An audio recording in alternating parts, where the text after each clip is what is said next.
All right, we're back from lunch, and we are going to go ahead and finish items 12, 13, and 14 before we get to item number 15. So, Madam Clerk, item number 12. Item 12 is from the Office of Emergency Services to receive an update on disaster recovery activity throughout Calaveras County for Butte Fire 2015, tree mortality 2015, and winter storms 2017. Good afternoon, Michelle Patterson, OES Director. There's some handouts here for the public if they'd like them.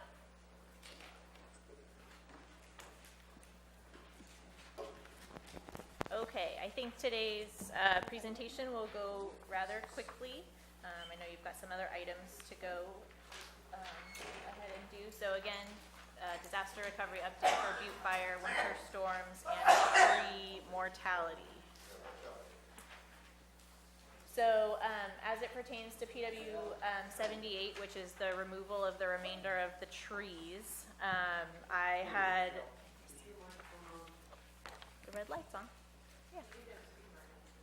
Yeah. So I had an email conversation with FEMA this week regarding the status of this project, and what I was told by FEMA was that they may need to do some additional consultation with the U.S. Fish and Wildlife Service, as well as reinitiate consultation with the State Historic Preservation Office as it pertains to the removal of the remaining trees.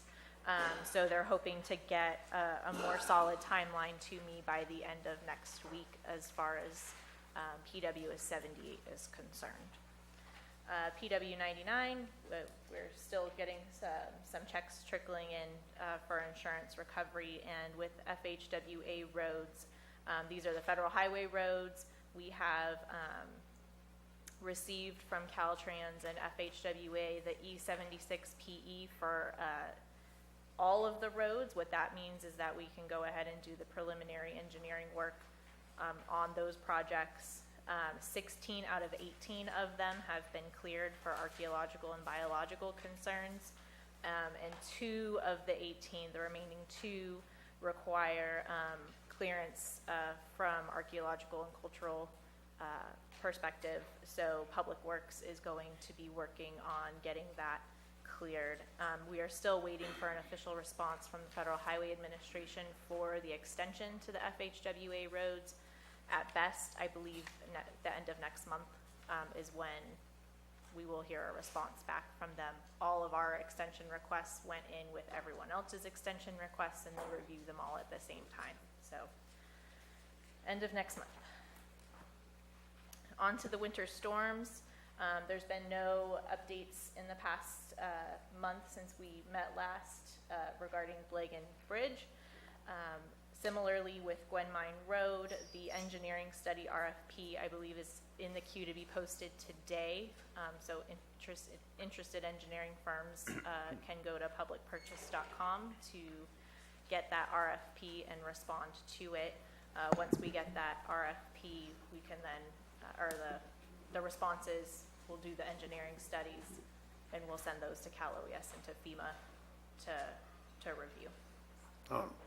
Mr. Chair, yes. Question for Ms. Patterson. Sure. We are doing everything possible within our power to expedite this project. Is that correct? Yes. Is there any way we can assist with obtaining the clearances and certifications?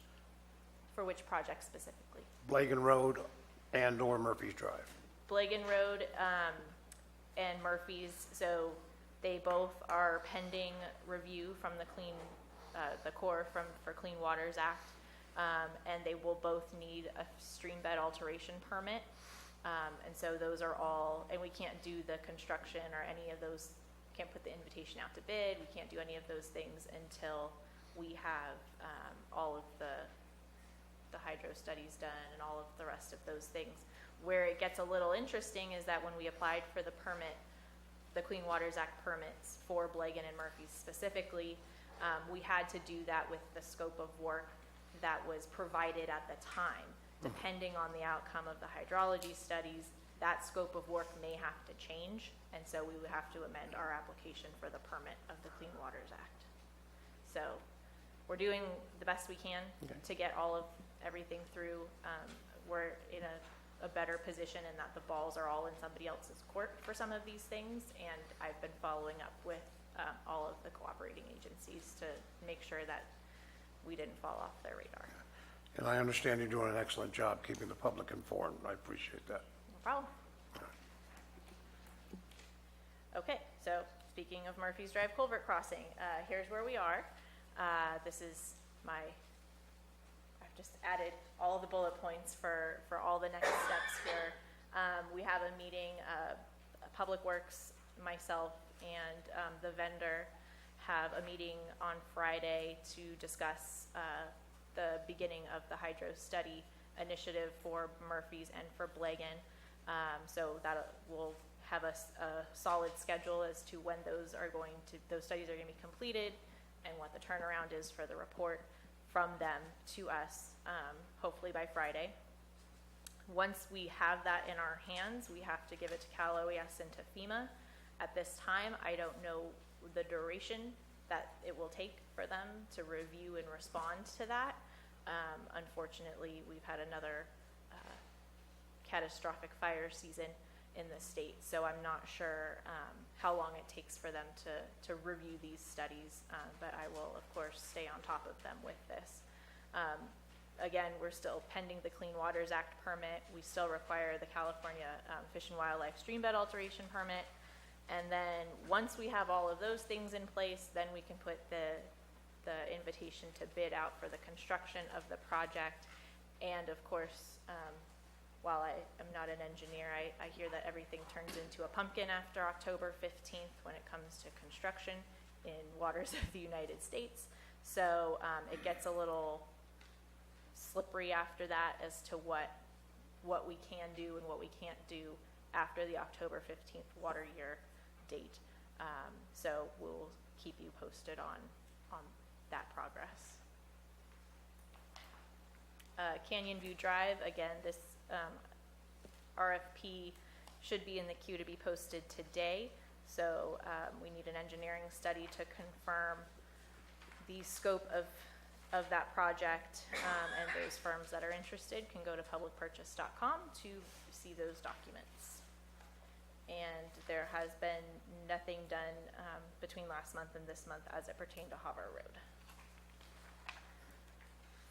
Same with federal highways. All of our packages have been submitted for the federal highway roads that were affected by the winter storm projects, and we are waiting for Caltrans and FHWA to give us our E76 PE for those, so that we can do the preliminary engineering work on those projects. And at this time, I'm going to invite Tad Mason from TSS Consultants to give us an update on tree mortality. Good afternoon, Tad Mason Forrester. Thank you for the introduction, Michelle. We continue to make good progress in support of removing hazard trees in the county. We've got the first 3 projects completed, focused on the tree mortality in the Arnold area, Blue Lake Springs, Flying Acres, Lilac Park, and Grizzly Ridge. Those projects 1A through 3 are now completed. We have just put out for bid projects 3A and 5. That's Blue Lake Springs, 14, 15, 16, Meadowmont, Lakemont, and White Pines. That ITB is now posted on Public Purchase. Project 4, the contract has been awarded to Joe's Logging, who is subcontracted to Nate's Tree Service, and we're out there dropping trees right now.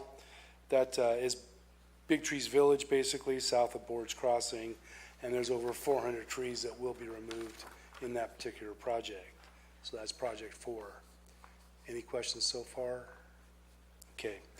4A and 7A, last Friday we received proposals back, and Danvers Construction, a relatively new tree service company that we're not aware of. They're based out of Clovis. They came in with the most competitive bids, so they will be implementing 4A and 7A.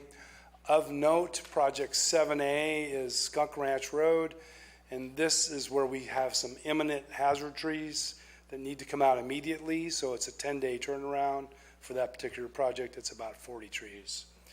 4A is up at Big Trees Village, north of Boards Crossing, and that is about 650 trees, and we hope to get that started soon too, also with Danvers Construction.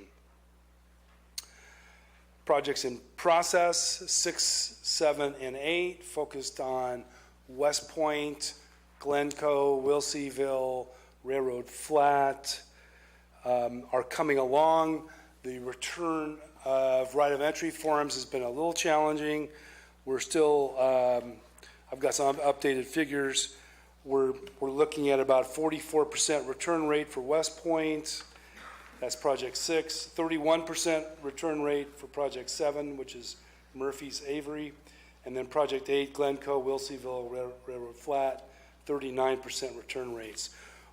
We like to move forward with projects once we hit a 50 to 60% threshold, so we're getting close.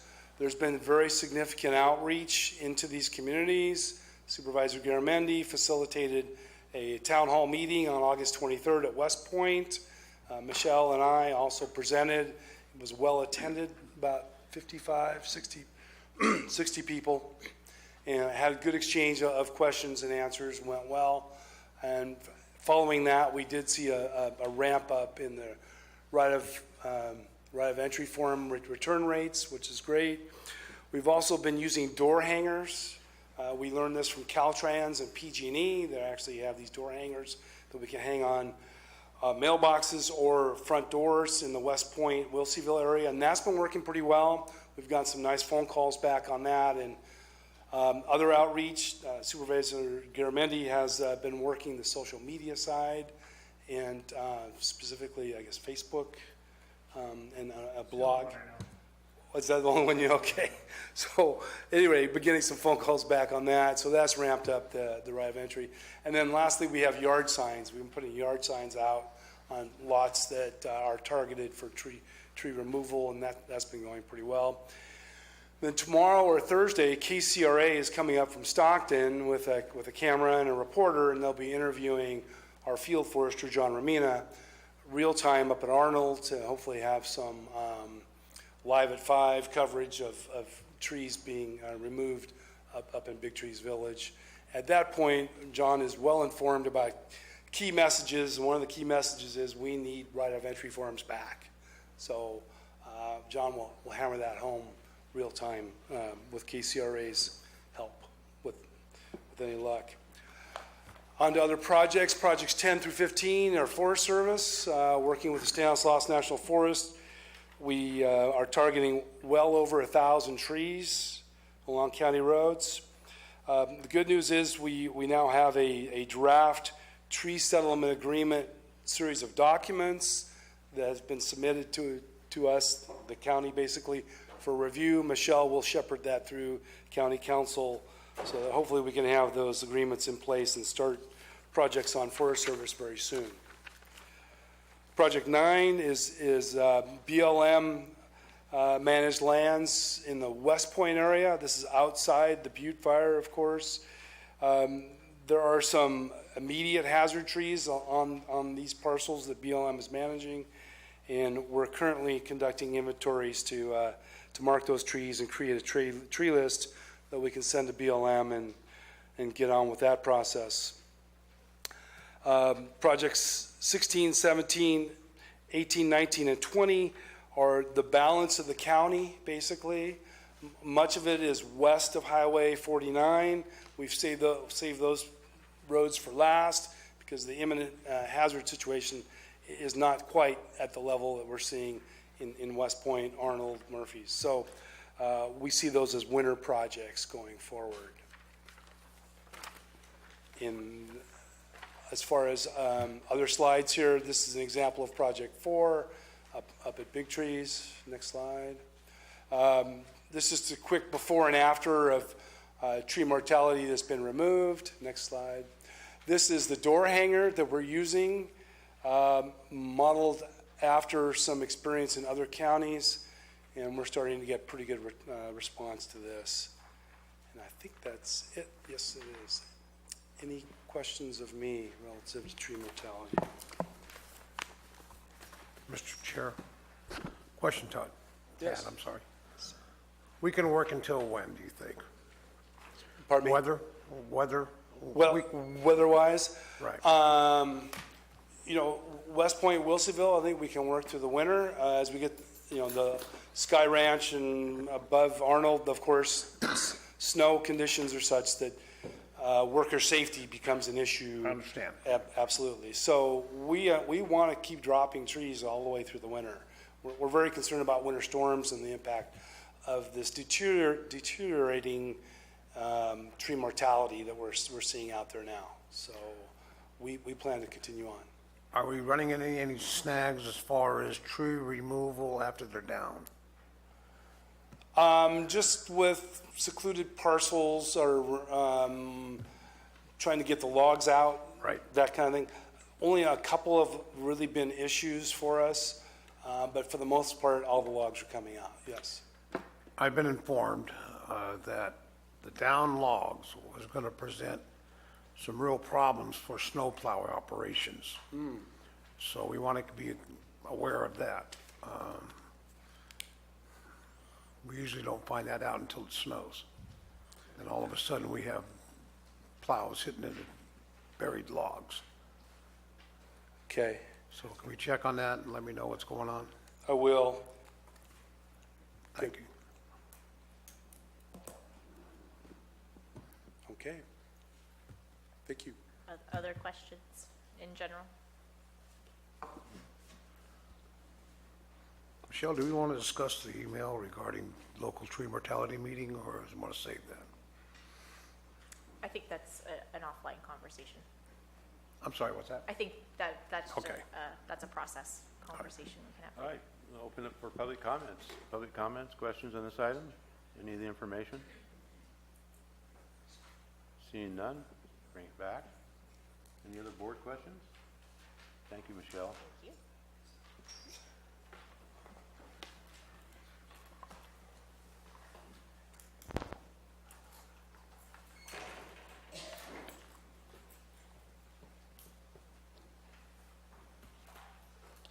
Madam Clerk, moving on to item number 13. Item 13 is from Public Works to adopt a resolution vacating a 501-foot pedestrian and equestrian easement as shown on the subdivision map of Comanche Lake Estates, Units 1, 2, and 3, between lots 10 and 11. Matt, you want to? Sure. Mr. Chairman, members of the board, Matt Ward, Interim Director of Public Works. We talked with Supervisor Tofinelli earlier today. We think the right thing to do, there's some concerns about whether that easement might be recorded or reflected in some of the other neighborhood deeds. And so we thought we would send correspondence to the other neighbors in case there are any objections and give them an opportunity. So our recommendation is we just continue this item off calendar. So we're going to table this item and have notices sent out to residents within the subdivision so they're notified of this. So, Supervisor Mills? Would it be helpful if we could also see a map? Yeah, when we bring this back, I agree with you. I made that same note to myself this morning that we'll depict exactly the easement in question in an exhibit attached to the staff report. Give us a large enough map that we can see it as its relationship to the whole. Yep. Thank you. So my understanding is you are tabling it or withdrawing it to a date not certain. Not certain yet. Thank So you. notification notices are sent out and we get any correspondence back, so. Okay. Okay? Oh, Mr. Tofinelli, Mr. Chair? yes. Just for a matter of record, I did receive correspondence from a constituent regarding this issue in your district. Yeah, I've got several of them. I kind of figured. Thank you. All right, so we're going to table that item. We're going to move on to item number 14. Item 14 is also from Public Works to adopt a resolution summarily vacating a 50-foot future street off Marty Drive as shown in the attached Exhibit A and the subdivision map of Blue Lake Springs, Unit 7, between Lot 742 and 831 in Arnold.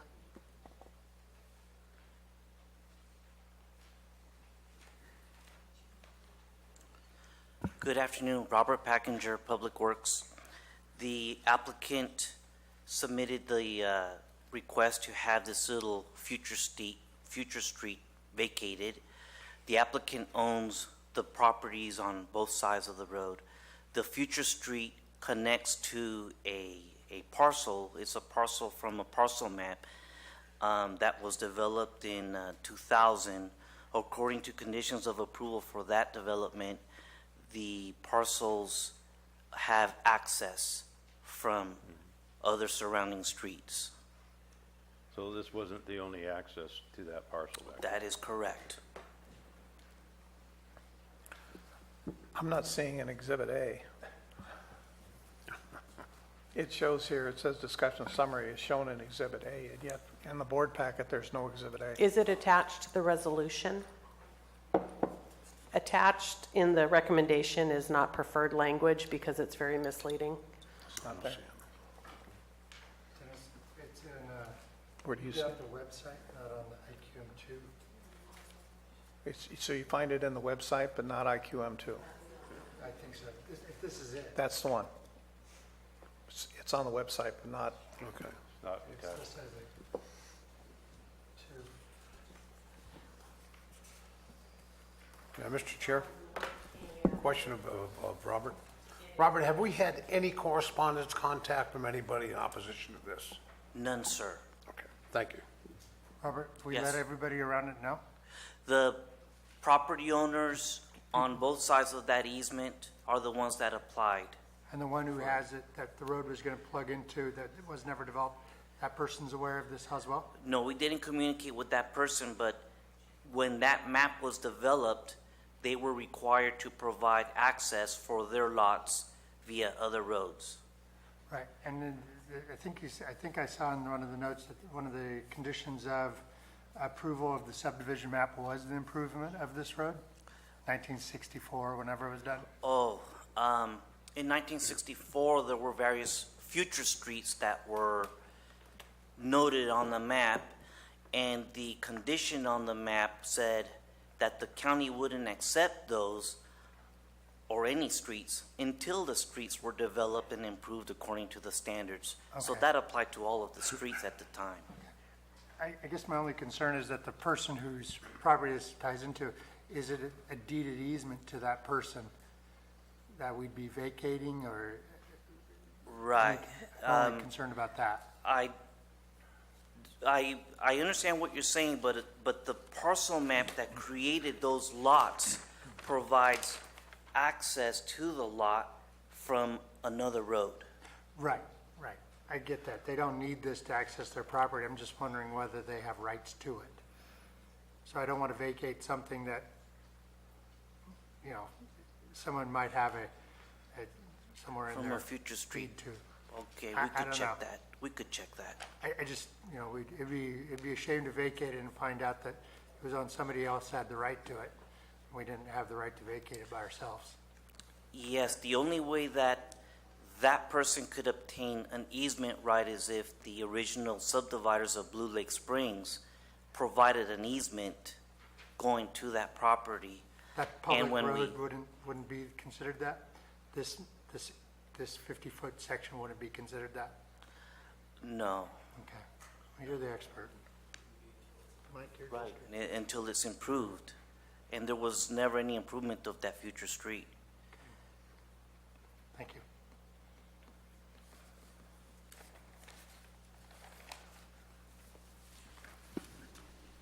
So we're convinced that this is something that we can do without violating any type of easement and not violating any type of resident, correct? Yes, sir. And do we need to confirm any information before we even consider a vote? Well, we could continue looking and to see if this property, parcel number 4 of this parcel map has any deeded easement through that Future Street and Marty Drive, but it's quite unlikely. Can that check be done in the next hour or so? Yes. Mr. Chair, maybe we ought to do that check and table this until we can get that check, just to make sure. Well, it's your district, so you're. Yeah, if we can do that within an hour, I think we could probably table this, and then that way we have all the information necessary for a vote. Okay. And Thank Robert, you. Just one more question. This is a very small little piece of land we're talking about here, 50 feet. I mean, we're not creating any new lots. It's just, Oh, no. we're just walking away.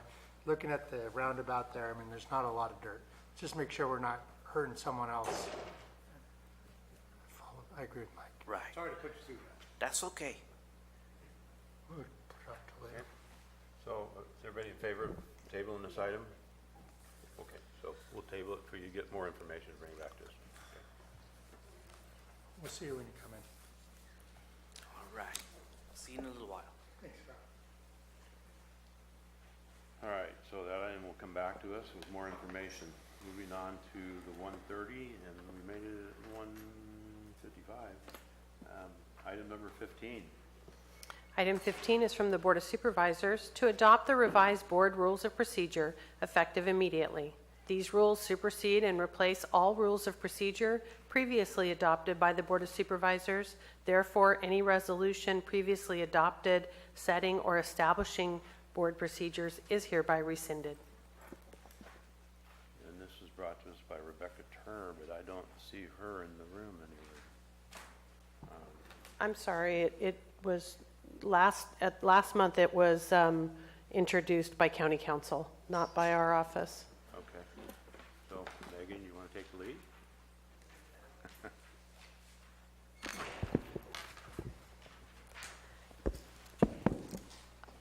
I was not intending to make any presentation on this. This was tabled for further discussion to allow the board to have further discussions with their constituents. Certainly, if there are questions that the board has, or if the board would like to see modifications to what is presented, staff is willing and able to make those changes, whether we do that today, or what I would recommend is if you're going to be making changes to what is before you, that you give staff direction to make those changes, and that we bring it back at a future board date for adoption. Mr. Chair? Supervisor Oliveira. I would like to reserve comment until after public comment on this issue. And probably introduce the opportunity to make some changes. Just to give a little forewarning to the board and the public. Is that quite all right? It's up to the other board members to have any comments at this time or not. No comments? All right, then we'll open up the public comment.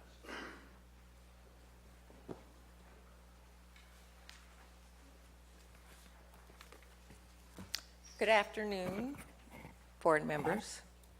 I'm Claire Kuykendall. I'm a teacher at Mountain Oaks, and I also teach the Constitution to our 8th graders. And I would like to thank the supervisors at this point in time for recognizing that this is the week of the signing of our Constitution. But I see these procedures as being contrary to our Constitution. So from here, I'm going to read the rest of my notes.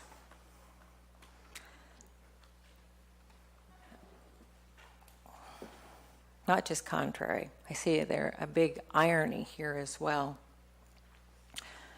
We must remember that there was a Bill of Rights as well as a Constitution.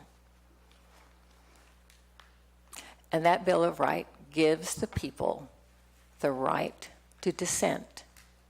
Taller than this sucker thing. And the right to petition and due process. To get to my point, what I see and fear is that there is an autocracy of 3 who are now trying to limit the voice of the people who are in dissent. If If that's not clear enough, in regards to the two proposed rules of procedures, I am opposed to Rule 1, the chair having the sole right to suspend rules. Sounds like an autocracy, not a democracy. Rule 47, chair having the sole power to remove a dissenter, is completely contrary to the democracy. And Rule 24, stripping the public's right to raise point of order. It's our right to keep you in order. What I see from these rule changes, a board of 3 is trying to thwart the democratic process. Shame on you. Then there's the business about rotation of the chair. D2 has not held it for a decade. Where is the democracy there? Thank you.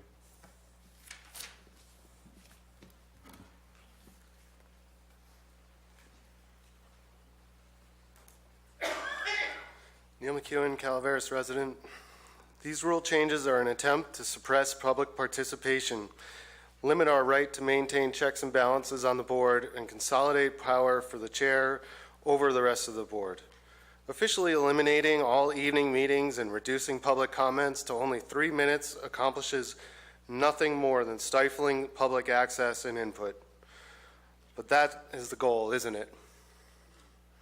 Dennis, you're good at doing your homework. You don't need any more public participation than there already is, right or wrong.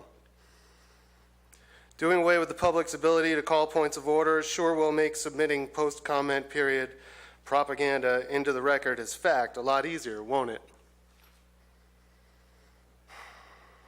That's right, Dennis. It's what you do. It's known. Not having to pay environmental consultants thousands of extra dollars every time you introduce myopic political disinformation sure will save some money. That wasn't part of your priority budgeting, was it, though? Had it not been for Marty Crane as a member of the public calling point of order, you would have gotten away with it. The thirst for power is so strong with certain members of this untrusted board that it can only be quenched by further limiting public participation. This is not your meeting, Dennis, or your county, Clyde. It is all of ours. In reviewing the special meeting when the first attempt was made to sneak these changes by the public, Gary, you made it clear that you just wanted the glass cases in the back of the room and proceeded to blame Megan for changes like that to rule number 1. Quote, I was involved very, very little in any of this rule number 1. I did not tell anybody to insert the chair, end quote. I actually believe that. The question remains, who did? Who is so power drunk that he thinks he can grab the chair next year and rule over the county like a totalitarian dictator? We all know it isn't Clyde. He has stated publicly he doesn't want the chair. He can't even stay awake during the most important item to require oversight, the budget. So, who was it if it wasn't Gary? Anyone can tell by the tape it wasn't county council, even though he threw her under the bus for it. Is it the same person that decreed the closed circuit TV should be turned off in the foyer? Right or wrong, Dennis? Right or wrong? Quickly, rules worth considering would be no sleeping at the dais. Shouldn't supervisors be held to the highest standards of decorum, not encouraged? Thank you. These rules Thank need you. to be upheld. Excuse me, Chair. I find it quite offensive when a person comes here and levies lies at me. I'd like to prove one time I ever fell asleep at this chair. There's video of last. Bring it here, because you're sitting there lying in public. Mr. Chair. Let's move forward. Other public comments?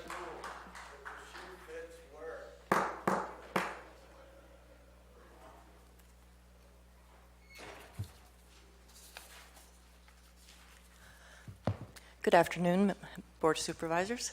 Colleen Platt with MyValleySprings.com and the Calaveras Planning Coalition. Our suggested rules changes are as follows. We emailed all of this to you and reiterate what we have submitted before. Rule number 1, delete the proposed addition, the chair only, so that at least a majority of the board must approve suspending rules. A better option might be to reinstate the May 2013 Board Procedures Waiver Rule, which limits suspension of rules to a specific hearing or agenda item. Quote, waiver, upon a motion and a second and affirmative vote of a majority of the board, these procedures may be waived for the hearing or agenda item being heard. Rule 3, retain the prior language to maintain quarterly, 5th Tuesday evening meetings at 6 p.m. Any meeting can be canceled with a majority vote of the board.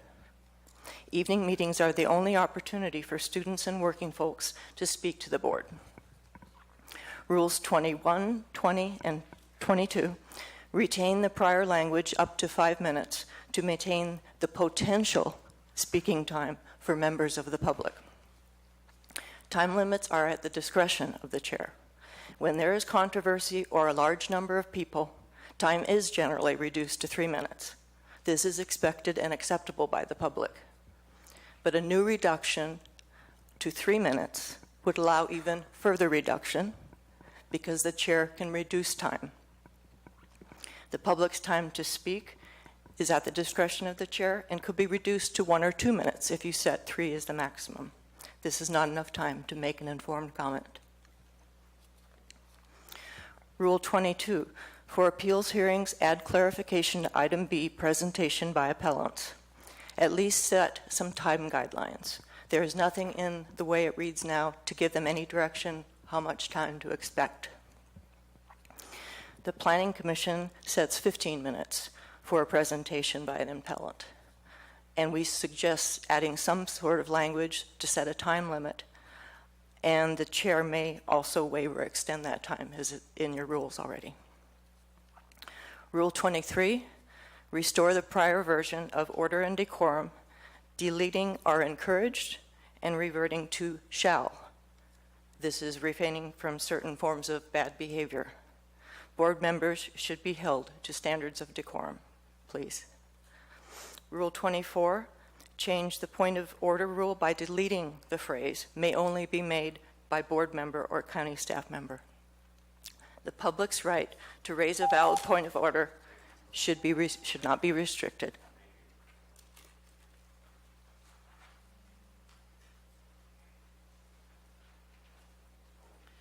Janice Bassett from Valley Springs. Point of order should be rare and appropriately used for procedural error, not abused.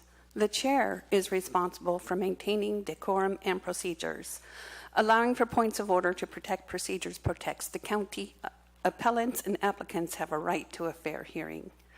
Rule number 25, for commitment to civility, restore to the end of bullet point 3 the words, free of personal attacks. Is there a rationale for allowing personal attacks? Rule 26, change the third paragraph of this rule to read, the board shall refrain from emailing, texting, using social media, or otherwise engaging in electronic communications in the board chambers. This is necessary for the public to be certain that the Brown Act is being complied with. This is necessary to ensure that all board members are receiving the legal advice given by County Council. Rule 43, restore the prior version of board member referrals to staff. Delete the proposed changes. This is necessary for transparency regarding government spending. Requests for significant expenditures of staff time should require approval by the board vote on an item on the agenda. Rule 44, 2 comments about action summaries. Please restore prior wording to include resolution and ordinance numbers in board minutes. Why should ordinance and resolution numbers passed by the board not be included in meeting minutes? Resolution numbers used to always be included in minutes as part of the record of action taken. Omitting numbers will make referencing and research on board resolutions and ordinances difficult. Rule 44 says action summaries are minutes, but this is not accurate. 2 separate documents are posted for every board meeting, a summary and minutes. We find this confusing as the documents are very similar but have slightly different content and format. Why are there 2 different documents with a similar purpose? Rule 46, regarding the number of copies of written comments the public is asked to provide, please rewrite the last sentence to avoid confusion and massive wastes of paper. Clarify that 20 copies are not required from the public. Either change the word requested to recommended or add to the last sentence, but not required. Rule 47, under orderly conduct, please restore each person who addresses the board shall not make personal, impertinent, slanderous, or profane remarks to any member of the board's staff or the general public. Is there rationale for allowing these types of remarks? If this phrase is too restrictive.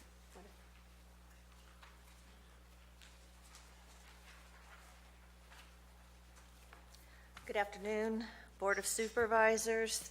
Thank you for allowing me the opportunity to speak. My name is Jennifer Brunel, and I've been a resident of Calaveras County since 2012. I moved to this county after working 30 years in state government. During this time, I was an instructor teaching codes and regulations, among many other courses, and I was a trainer of trainers. In my analysis of these major proposed changes, additions and deletions, I see 2 major trends.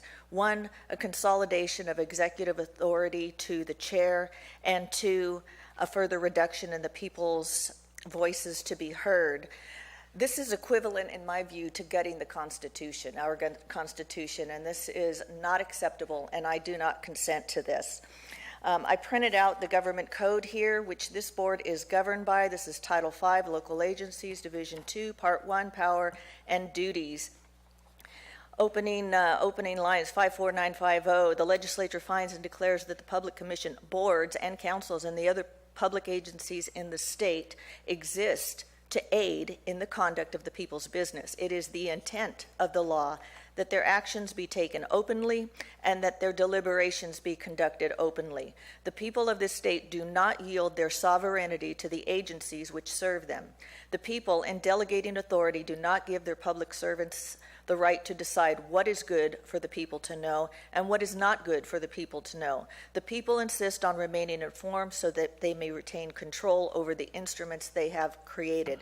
This has been in law for over 6 decades, 65 years. I recommend that this proposed changing of this document be tabled and amended. People have already mentioned 44, but 24, there are some good ones in there, like 44 is a good one on the recording of the meetings. The old audio or listening be changed to video and viewing. That's reasonable. I think that would be okay. A quick story. Because of the manuals that I used to review, I had the opportunity to review a PG&E manual, the inspector's manual, prior to a training class for somebody who was attending. And when I looked at it, it had similar things where the document was being gutted and redlined, and all these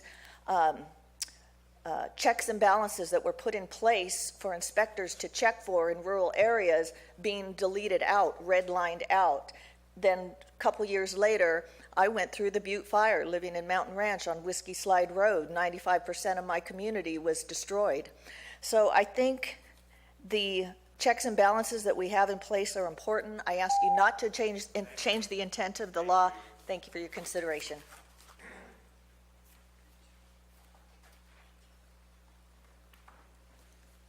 Good afternoon, Terry McBride. It's a dark day in America when the First Amendment is put on the chopping block like you are doing here. Some years ago, a few years ago, my daughter and I went to Malaysia. It's a wonderful country. And we went to this lovely little shop. It was a little dress shop. And I get to talking to everybody. I think you pretty well figured that out. And I was talking to the shopkeeper and some of the staff, and they were having some grave concerns of what's going on in their country. And I said, well, why don't you speak up? We can't do that. Do you know what would happen? Oh, you mean you moved to Calaveras County? I guess that's what happened. I want to express to you what the First Amendment means to me on a personal level. Everybody else is hitting you on the rules and the laws, but I'm going to tell you on a personal level. My father was Sheldon Bissell. Many of you will know him, that he created the Doer program because my brother was killed, he and two dear friends, by a drunk driver that was falling down drunk, fed some more beer, and put in his truck. Now, had my father been limited by the First Amendment, there would not have been a Doer program, and all that he would have been able to do was grieve as the rest of us did. But because of the First Amendment that allowed him to speak in front of his government, not just call one of the supervisors on the phone and speak to them, but actually speak to all of them. We got the Doer program, and if nothing else, we got people educated that if they see a drunk driver, pick up the cell phone and call it in. 1986, I was pregnant, and I was Mark Twain Hospital over Christmas, and it turned out I had an appendicitis.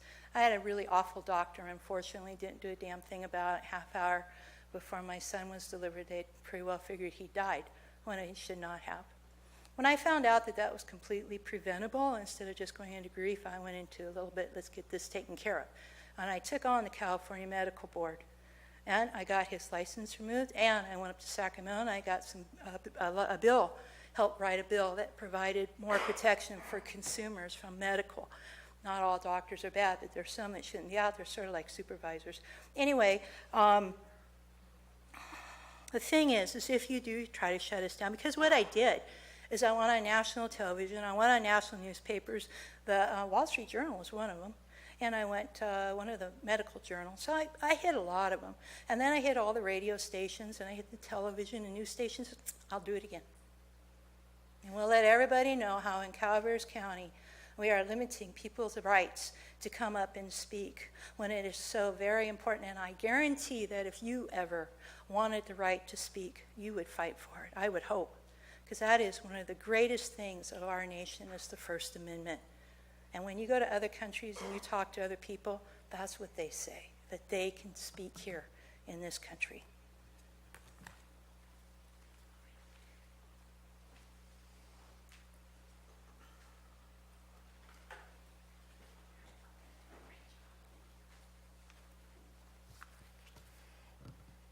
I graduated from college, and 6 months later I was drafted. I volunteered for the draft to be guaranteed to go to officer candidate school in Fort Belvoir, Virginia, home of the engineers. Before that, I had received training to be a combat infantry person. All of this is just a smack in the face. You people who have never served for whatever reason, you don't get it. I was out there protecting, not alone, several 100,000 soldiers. We were protecting the rights under the First Amendment, and I can't believe what's going on here. Gary, you set the tone in January when you didn't say to Mr. Clapp, Mr. Clapp, I appreciate you nominating me, but District 1 has had it 3 out of the 4 years. That just totally blew me away. You have no conscience, you have no pride, and that's the reason why I've been on your case. District 2, for a whole 10 years, they haven't had one. And you should have stepped up like a man. But you didn't.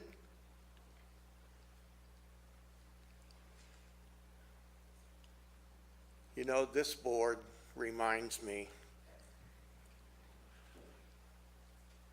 that if you're not part of the solution then you're definitely part of being the problem. I don't speak to let myself speak. I take things very seriously, and I'm very passionate about our Constitution. I didn't ask to join the Army. My draft board took care of that, but I willingly joined. And for 3 of you that don't have a clue about serving our country, to me, if it's not in your DNA, I'm sad to hear that. This is the most chaotic board I have seen in years, minus the 2 gentlemen who served in the military.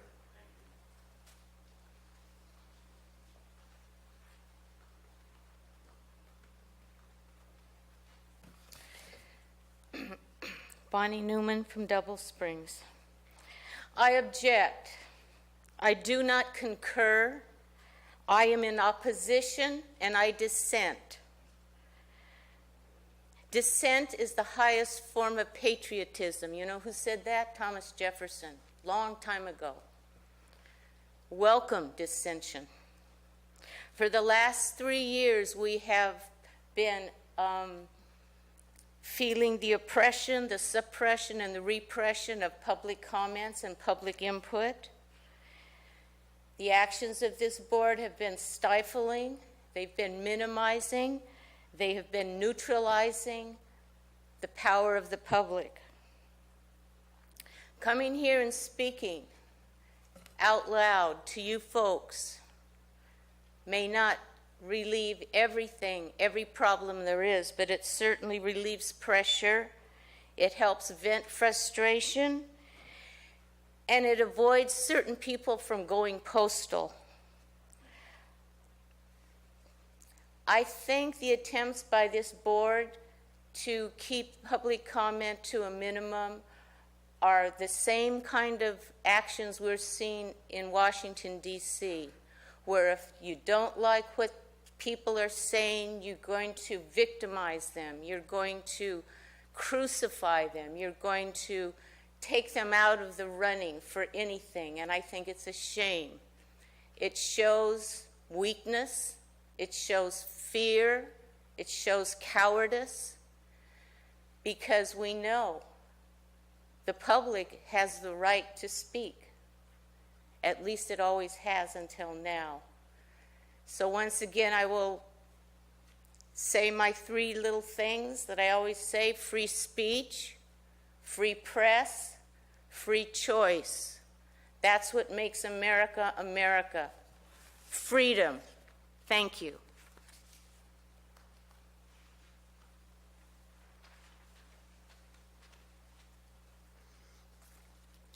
Getting back to Rule 47, under orderly conduct, please restore: each person who addresses the board shall not make personal, impertinent, slanderous, or profane remarks to any member of the board's staff or the general public. Is there a rationale for allowing these types of remarks? If the phrase is too restrictive on free speech, use shall refrain from instead of shall not make. And these comments were respectfully submitted by Colleen Pratt, but she didn't have enough time to say them all. So I would also like to say that this board continuously discourages participation in the process, then points to reduced engagement as a reason to limit the number of meetings. This board creates a hostile environment with staff and with the public. For example, we have seen Clyde Clapp routinely interrupt and walk out on members of the public during public comment. He's made slanderous accusations against members of the public. He's called for fellow supervisors to be recalled. He's called the county a third world country. He has called for staff members to be fired. He's yelled at the public, saying he doesn't want those people in the county. He's even yelled obscenities at the board chair and refused to apologize to the chair or to the public. And he's not alone. Dennis Mills responded to a citizen-driven recall effort, quote, "You don't scare me. I'm from the south side of Chicago." And Gary Tofinelli has similarly mentioned that he's an iron worker and that he won't be threatened. People making public comments and coming to the board meetings did not come here to be threatened or intimidated by their elected representatives, and we should not be met with this kind of behavior from our elected officials. If anything, it's you five who need tighter restrictions on your behavior, not the public. I would also like to add that when I'm hearing Supervisor Mills talk about how his constituency are intimidated by people sitting in the foyer. This is the only place we have to charge our electronics. Some of us have kids or grandkids. We need to be in touch. We have to have our cell phones on. And I just don't buy it that people are intimidated by a 55-year-old grandmother who has taken a pledge of nonviolent engagement through the activism work I do, who has renounced any interest in firearms. I think it's absurd to suggest that family members in this community are intimidating. I reach out to people across the aisle. I try to greet everyone with a smile and with a respectful greeting. I will not be called a thug by you. Also, people who support the ban have been ejected from these proceedings. There have been firearms brought in here by banners. Thank you.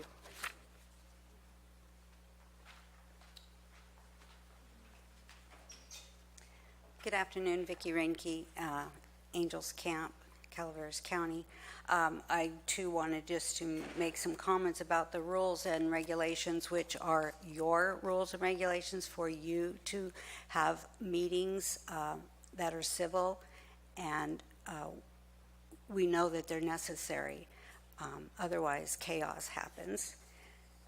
So I just kind of wanted to reiterate what these the purpose of the rules of procedures is to foster understanding and respect for the democratic process, facilitate compliance with applicable laws, encourage public participation, provide guidance on decorum, and enhance effective and efficient management of board meetings. And I think effective and efficient management of board meetings is really important, because guess what? The public doesn't want to come here and hear people degrading each other. And that's just what I heard several times at this microphone, and that is not what we should be here about. We should be about issues. So I also say that the board rules is guidelines for running a public meeting so that business of the people can be completed in an orderly and civil manner. And I believe that's what you all try to do. I really do. I've not come into this room and ever been told I couldn't say something, and I've never heard anybody be told that they couldn't come to this microphone. Yes, 3 minutes, but you know, we don't want to be here all day either. So I understand the 3 minutes. It forces us as participants to be more precise and clear in what we're saying. And you know, I don't see a problem with that. So the other thing that I wanted, and I agree with some of the comments, that we need to change Rule 25 back to foster meaningful dialogue, free of personal attacks. I think the idea of personal attacks is huge. That shouldn't be part of this chamber. We should be talking issues, policies, you know, the needs of the community, and that's what this should be about. That's what people should get to this microphone. And then, of course, hear from all of you, your opinions. And I think sometimes we get confused between speaking out what we believe and having you hear it and do it, okay? I mean, there's many times I've gotten to this microphone and made comments and find out, well, I guess that didn't matter, or not matter, but it didn't happen the way I wanted it to. But that's okay. I mean, that's your job, is to represent the people in your districts, and sometimes maybe one person's opinion isn't the majority. So anyway, thank you.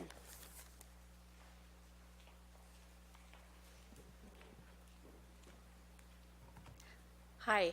First of all, I want to thank you for reviewing and considering updating the board procedures.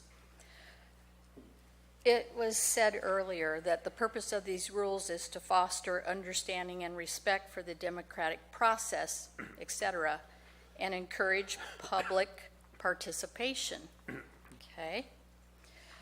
And there's a mention of civility is encouraged, but it's not mandatory.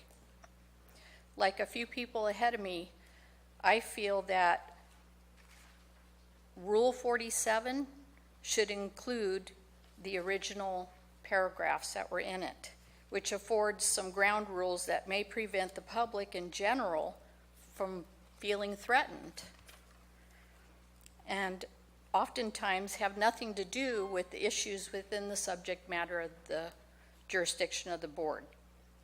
So I'm asking you to please put back those 2 original paragraphs that were in Rule 47. Thank you.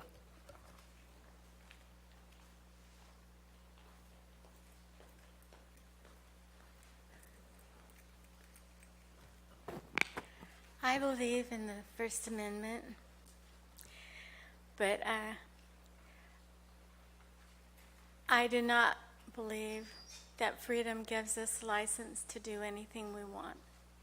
And you guys are going to have to figure out how to write up a document that covers that. And I appreciate your efforts, and I hope that it reflects our Constitution and the Bill of Rights. And I am not extremely knowledgeable about the very strong details of this, but if people think that freedom is licensed, then we will lose our freedom.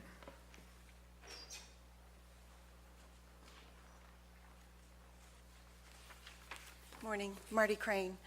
Well, first I'd just like to say that if by now it hasn't been made crystal clear that we are about to make or could possibly make some egregious errors moving forward, then we're only hearing and we're not listening. So I also noticed that just like when we suddenly, the prior board wasn't listening to the people, they came back with a knee-jerk policy change that raised the appeal process from $100 to $600 because suddenly they had all these appeals because they weren't listening.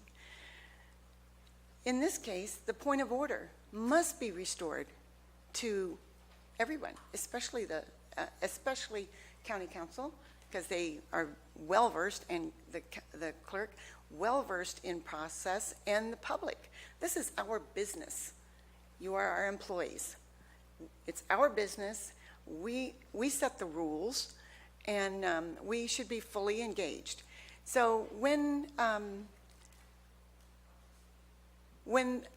raised the point of order about the document that the Supervisor Mills was trying to present, I think that was pretty big, but it wasn't supported until the rest of the community kept saying, but hey, wait, because we were going to go on, and he kept talking, and then finally it was addressed, and but after that it seemed like certain members of the audience thought, hey, I can raise a point of order, I don't like what they're saying, and then it kind of got out of hand.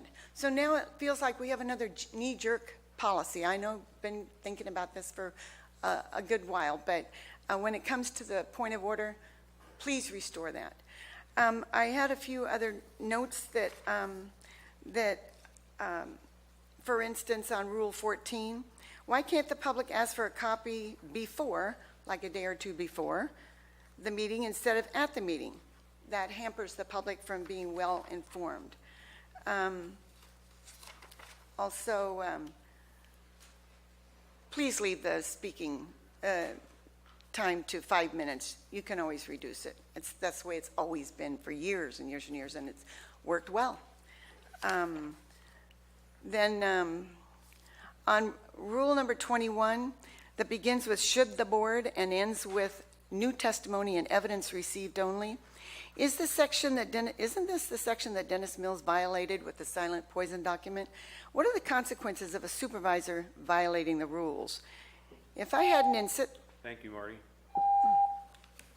I'll give you the rest. Thank you. Any other public comments? Good afternoon. So this agenda item really highlights the inadequacy of public comment and input opportunity the chair's discretion already affords the public. In aggregate, these rules are a complex set of issues that no one could possibly adequately address in 3 minutes. So in short, in my opinion, most of the changes to rules 1, 8, 20, 21, 23, 24, and 47 are the most egregious and unbearable and need to be dropped like hot potatoes. Some of the others have some merit, and though even some of them merit further discussion and refinement. You could ram it through as is, or you could unpack it and go through line by line and suggest edits to staff and bring it back. I would prefer the latter. And to that end, I have a couple amendments to put forth for your consideration. One, that any or all discretionary actions or rulings by the chair may be overruled by a majority poll of the board. A poll on such actions or rulings may be called by any member of the board at any time during open session. Second proposal, the positions of board chair and vice chair shall be rotated through the districts in numerical sequence annually, commencing the first meeting of each January, and any exception to this order of succession should require a minimum of 4 votes in concurrence. And I'll find my place on the page. There was mention of some changes because some constituents expressed fears. Some actual public safety concerns are the purview of the board, but people's fears aren't. For example, if I'm agoraphobic, are you going to make rules against people gathering because crowds make me uneasy? To some small extent, you can regulate actual public safety threats, but fears or personal issues better left to professional therapists. The proposed rules reflect the visions and the values of the people who proposed them. A citizen requested council inform the public who proposed these rules and was told that was privileged information and wouldn't be disclosed. To me, it's patently clear whose fingerprints are all over most of the proposed changes that I most vehemently oppose. How about instead of leaving us to speculate, the proponents of individual changes own them? It'd be really disappointing if the board went ahead and adopted changes without even knowing who proposed them and why they believe they're important. And lastly, the more you try to limit our input and guidance, the more you clearly need it. And I hope that that also means the more of it you'll get. Thank you. Other public comments? And go ahead. If there's other people that wish to speak, we need to get them in the room now if they're outside or in a line in the back, so we know you need to speak.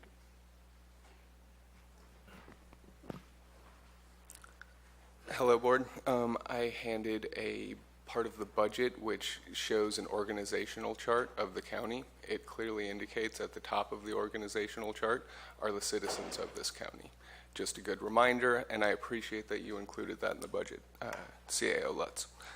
So, since 1849, the preamble of the California Constitution has read, "We, the people of California, grateful to Almighty God for our freedom, in order to secure its blessings, do establish this Constitution."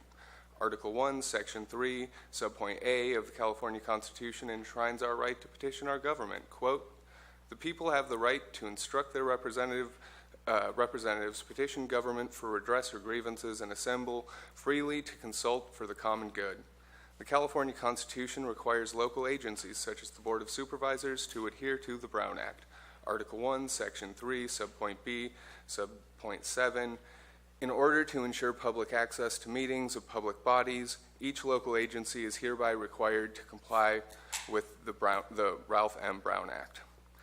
As a previous speaker already read earlier today, the Brown Act, enacted in 1953, begins, "In enacting this chapter, the legislature finds and declares that the public commissions of boards and councils and other public agencies in this state exist to aid in the conduct of the people's business. It is the intent of the law that their actions be taken openly and that their deliberations be conducted openly. The people of this state do not yield their sovereignty to the agencies which serve them. The people in delegating authority do not give the public servants the right to decide what is good for the people to know and what is not good for them to know. The people insist on remaining informed so that they may retain control over the instruments they have created." On August 21st, when the issue was first raised, Dennis Mills said, quote, "I think we're missing the point. This isn't the public's meetings. This is a meeting of the Board of Supervisors. This is how we conduct our business, the business that's required of this county." Every supervisor is required to sign the following oath. "I blank do solemnly swear or affirm that I will support and defend the Constitution of the United States and the Constitution of the State of California against all enemies, foreign and domestic, that I will bear true, faithful allegiance to the Constitution of the United States and the Constitution of the State of California, that I make this obligation freely without any mental reservation or purpose of evasion, and that I will well and faithfully discharge the duties upon which I am about to enter." Remember, you are public servants. This is our meeting. This is our business. Please conduct yourselves and these rule changes in accordance and in light of the Constitution. Recognize that we are here to hold you accountable to us. Thank you.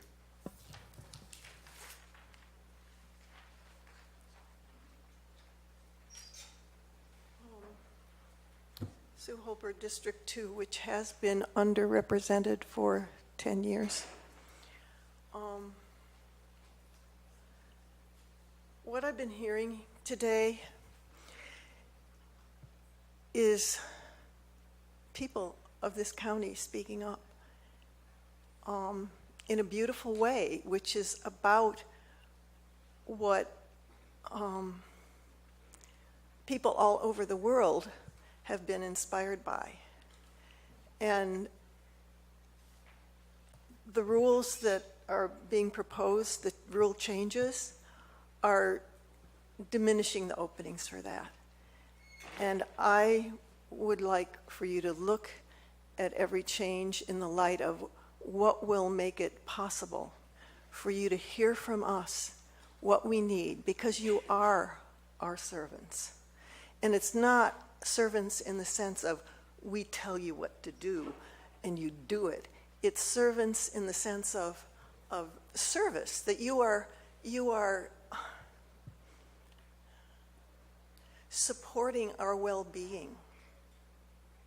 And if you don't hear from us, it's not enough for us just to speak. It's important for us also to be heard, so that when we are here, you are actually listening to what it is we're longing for and trying to make the rules that and make decisions and ordinances that will support our well-being. We do depend on you for that.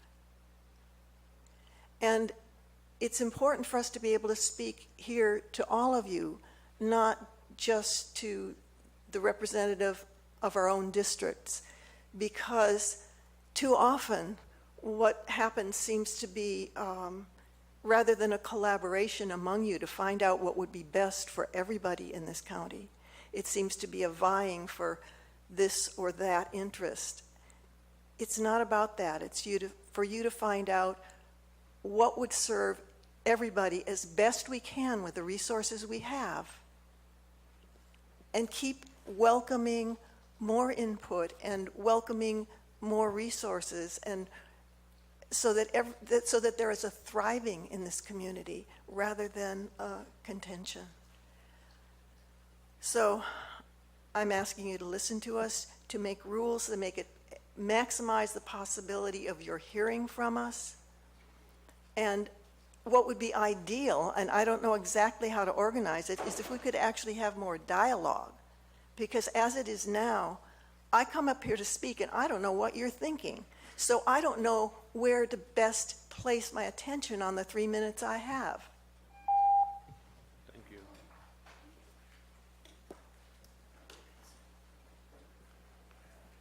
Good afternoon, Supervisors.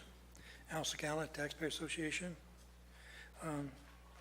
There's one thing we do agree with on Rule 23, that instead of removing or encouraged to leave the shall remain, and the shall says refrain from the use of profanity, emotional outbursts, personal attacks on one another, staff, and the public. That should be a shall, not encouraged not to do that. You notice that the speakers here are really fairly calm when you consider some of the objections they're talking about. That's because we have beautiful pictures on the wall behind you. And if you notice that the board clerk is always color coordinated with the beautiful picture behind her. And so this is kind of an enlightening thing and makes it pleasant. Now, we're talking about placing these rules, which I think they're 26 in number, in those big things in the back. Well, that's behind our heads, so we can't read them. And it's too far from you. You can't read them. So, and to improve upon that, how about in one of those have just really big letters that says, above all, do no harm. Big enough where you can see it from where you are. And then on the other one, on the other side, put respect the rights for others and honor your agreements. So if you follow those two things, you won't have any more lawsuits, and people here will be, when they do come and speak, they'll just be delighted that you're there. So it's just a suggestion. Thank you. All right, any other public comments? Seeing none, we'll bring it back to the board.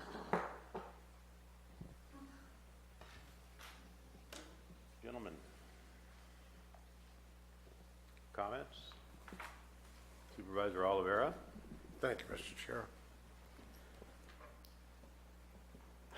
You know, a long time ago, a wise man told me, never chastise somebody until you walk a mile in his shoes.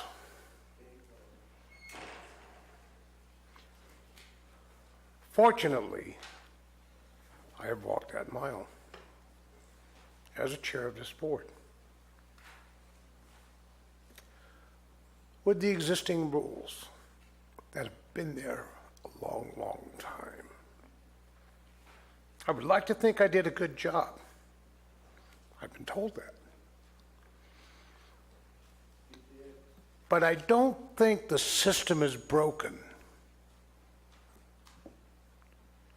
I think the people that are running the system needs a little work. I took a lot of votes, and we've talked about this even this last board meeting. And those mean a lot to me. But the rights of people mean a lot to me also. So much that I take my rights, or my opinions, or my bias, and put them on the back shelf. I am not in support of these changes. I am in support of the Constitution. I am in support of the people's right to speak.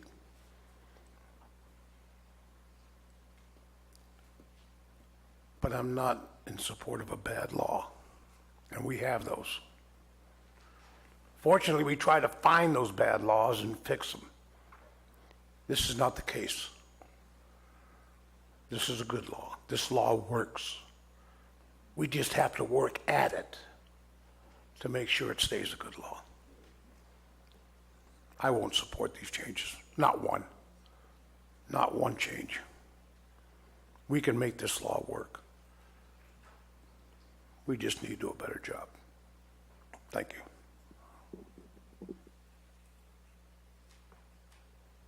Any other supervisor? No comments? have something to say. I've probably been going to more board meetings than anyone in this room. I started coming to board meetings over for, Hey, quiet. I have the If floor board now. is speaking right now. I've been coming here 20 years. The board has been speaking. We've heard all of you. We sat here quietly. Supervisor Clapp. Jack Fisher was my supervisor at that time. I've been to most time when the supervisors came here to be sworn in. I've been to those. I was here when you had 15 minutes per topic, and that was just up to probably 8 years ago. And you'd have you stand up one to who wanted to speak for a topic. You had 15 minutes, that was it. And once that 15 minutes is over, then we went on to a different topic. We're not a democracy, we're a republic. We live by rules and regulations. I don't think this board has tried to depress anybody's speech. We just had a dozen or so people express their opinions to us, and I don't see it. I mean, I think that you get more time to speak on that. We've sat here for hours at times on the same subject, going way late at night, and we still let people come and speak, and it's the same speech. Thank you. And I do appreciate some of the comments I got today. Some were extremely well, and I did appreciate them. Thank you. All right, I got a few comments.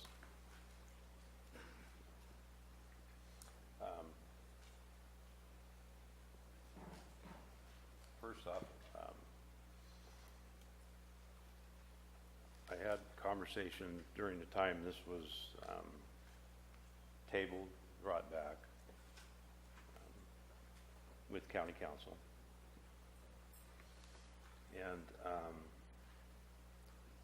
county council, Megan, are any of these changes or proposed changes, are any of these changes or proposed changes, in your opinion, unconstitutional? Do they fringe upon any realm of the Constitution at all? The proposed changes, it is my office's opinion, in my opinion, that it is not unconstitutional what is being proposed. Some of the changes, and I'm happy to go through these a little more specifically I'm going to get if to you that would point. like. I'm going to get to the point and start going through them. That's Okay. my intention. So, but my question was, in your opinion, and we had this conversation, are they unconstitutional? No. Okay. The big one that's been brought up many times here and seems to be a big issue, and it was very disruptive over the course of last year and this year, was the point of order rule that's been inserted here as to who has the right to call a point of order. And we had some conversations on this, and I believe you did some research as far as other counties in California, the numbers of them, how many allow public to stand up and yell point of order, and as to whether, and one comment was made today about eliminating you from calling a point of order, and that's not what the rule says. The rule says staff or board members shall call a point of order.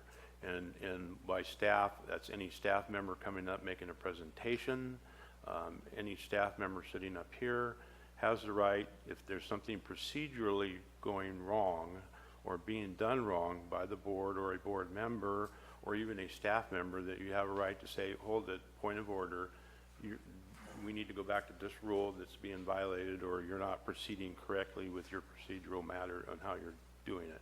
So can you comment on that for me? Sure. As far as the point of order, I did reach out to my colleagues statewide, and I took a poll, and all of the responses that I got was that there was no jurisdiction that formally allowed for points of order from members of the public. There was one jurisdiction that said that it happens from time to time where members of the public will say point of order, but generally the chair, because there is not something that allows for that, just continues on and essentially overrules the point of order without hearing it, if the chair deems that there was no procedural error. I would just want to clarify the board rules, and it actually expressly states in the board rules that these are, it's intended to expedite the transaction of business of the board in an orderly fashion and are deemed to be procedural or only. So as far as if there is, it also goes on to say that a failure to strictly observe application of the rule shall not affect the jurisdiction of the board or invalidate any action taken at a meeting that is otherwise held in conformity with the law. And so generally, if there is any violation, arguably a procedural error that the public may be able to see or identify, a procedural error that they would generally see is maybe a lack of accepting public comment or something of that nature. If the board takes action without properly hearing from the public or properly allowing for public comment, there are other remedies for the public, such as a Brown Act violation, asking for a demand to cure and correct. At that point, the board would look at the procedural error or whatever the error was, and then determine whether you need to re-agendize something or you need to do something to correct it. If it was purely a procedural error that didn't otherwise invalidate or call into question the board's actions, then that would be up to the board to determine, or the board chair generally, to determine if it's a procedural error that you would want to consider at a different date. I did want to clarify, just because this has been widely brought up, as far as consolidating powers of the chair, and there was comments about that, and there were comments about Rule 1 as it relates to suspending rules. And there was also a comment that it's the chair's responsibility for maintaining decorum and the procedures. And I just wanted to make sure that the board knew and the public knew that that as it relates to Rule 1, I myself added that because of clarification of the role of the chair. The way, obviously, the emotional response that it has received was not the intention. The intention, whether it be that one or throughout the document, was to clarify that these rules and these procedures are for conducting the board meetings. The board meetings are certainly public meetings. The public is here, participates. But board meetings are ran by the chair. It's the chair's responsibility to oversee the conduct of the meetings and generally rules on any issues of procedure. And so over the last 4 years, it has been an issue that has come up where people have asked me, well, you know, as counsel, can't you do something about this or that? And if it's not a legal issue and it's just about how something is being conducted or a procedural issue, it's really in the board's the board chair's discretion. And so, excuse me. And so, as far as the changes about the discretion of the chair and the discretion of the chair, it may appear that there was the appearance of a power grab or something of that nature, but in all honesty, I added those because of clarification of the board chair running these proceedings. It was not made at the request of any one of the board members. It was just clarification based on prior concerns that had been raised to me, whether it be members from the public, staff, or prior board members, as far as, well, is there something that you could do to reduce the, quote, circus environment? I know the board and the public has heard that term used before, and so it was just my effort to say, okay, you know, it's the board chair's responsibility for conducting the board meetings. And so that I wanted to clarify so that the board knew where that came from. It was just clarifying roles. And I think I went on a tangent, and I think I went beyond what you had asked me, and I apologize, but I do have other comments on some of the other changes, but I will certainly address those as you get to them. Well, yeah, and I wanted to thank you for your comments. And in reality, the changes that were made on this whole document were over a period of time, because I kept asking to have these things put up, and you kept saying we need to change them. I think Rebecca Turner had some possible input with you on some of the changes on them.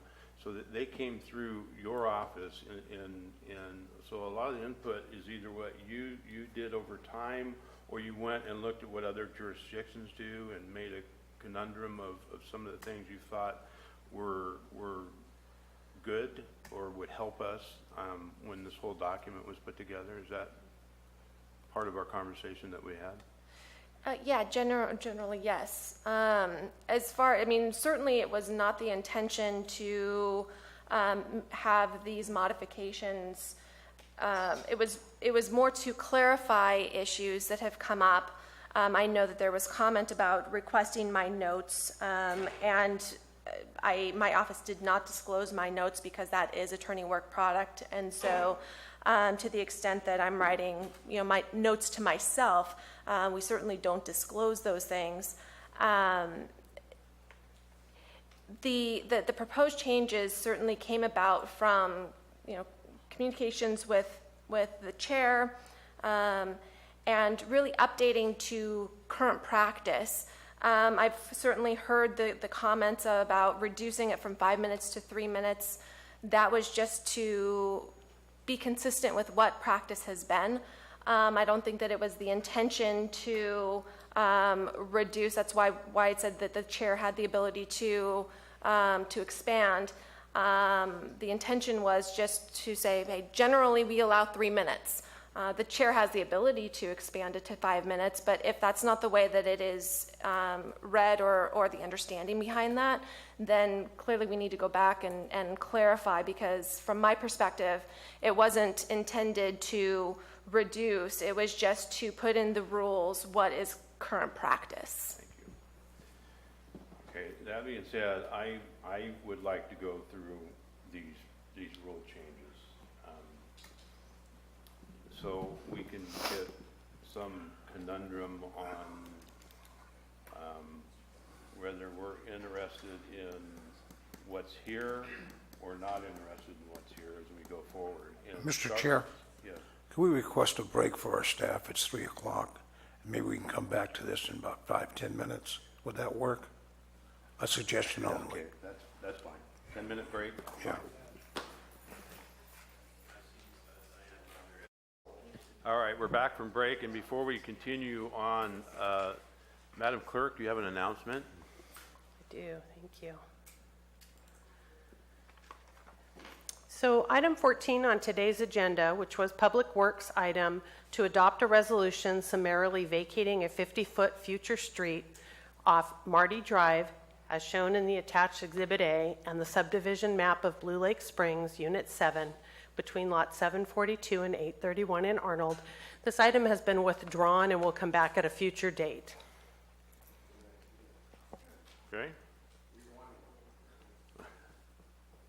So moving on, I'd like to go through a lot of these changes, and I think the County Council has some comments on the reasons some of the changes were made. And so going forward on Rule 1, where the chair or the majority of the board, the chair was added. I don't care if it's there or not. It makes no difference to me whatsoever. So does anybody have an objection just striking that out? Any board member? This is a board level.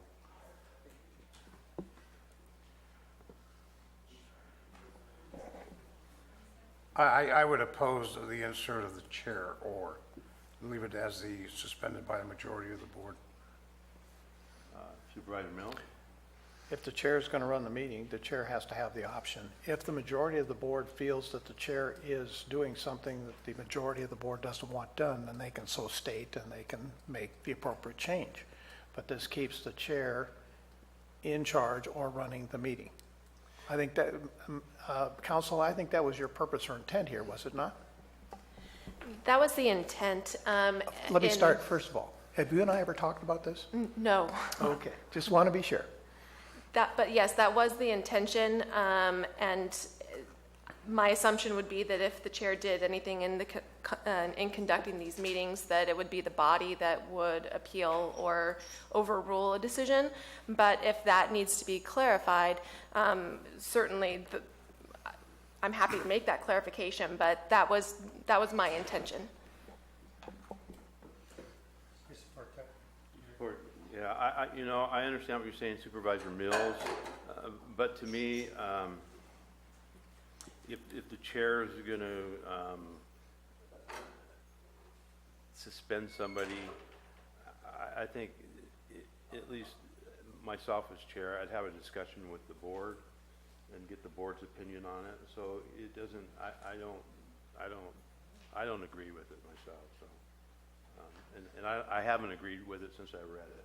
Simply because I think the board, we function as a board, and I know the chair runs the meetings, and this is not something that I think would have an effect on running the meeting. If somebody's out there that I can't hammer down or is causing great disturbance, then I can close the meeting for a second and we can have a discussion and ask that person to be removed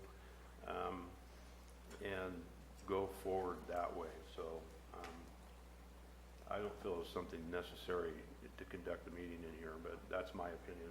So I'll pull the board. Supervisor Clapp? Mr. Chair, I'm a little confused.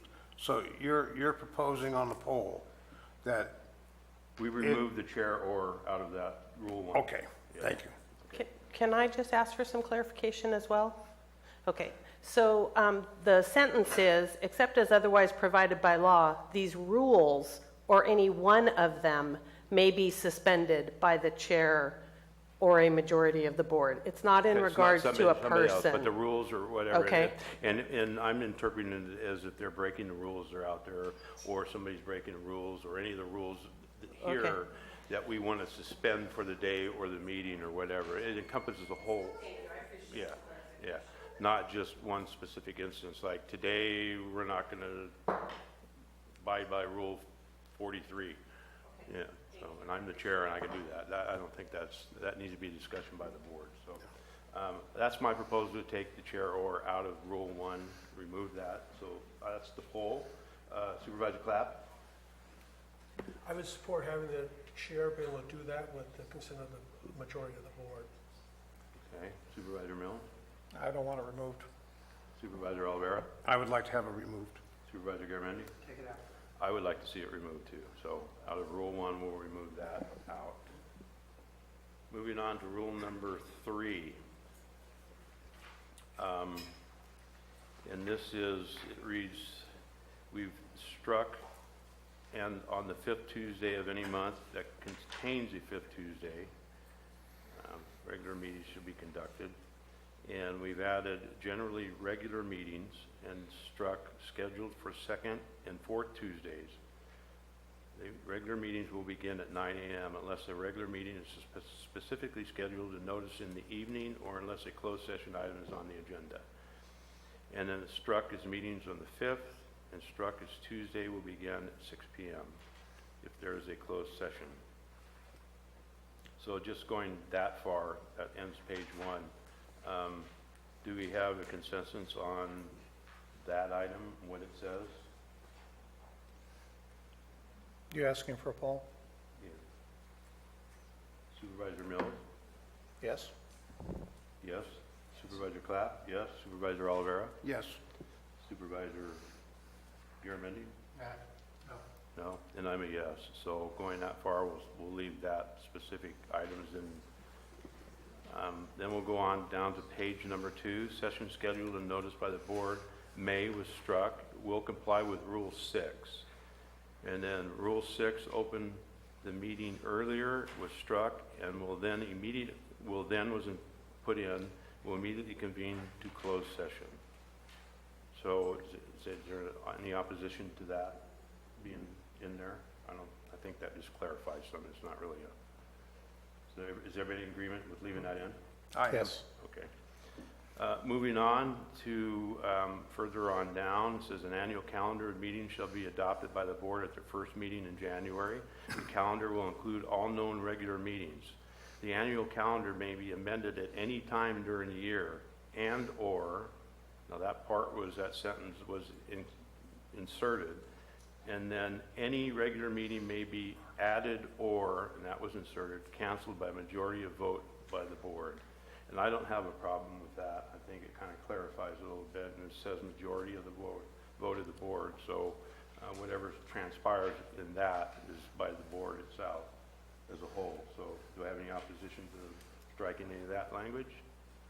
No. Okay. No. We'll move down to further down the page. This is Rule 6. And the final sentence says, at the conclusion of the closed session, the board shall report in an open meeting, and added was any reportable action taken, and then it was as required by law, and then struck was action taken. So I think it just clarifies any reportable action shall be reported out in an open meeting. So is there any objections to that being struck out or added in? The clarification? Okay, so we're good on that.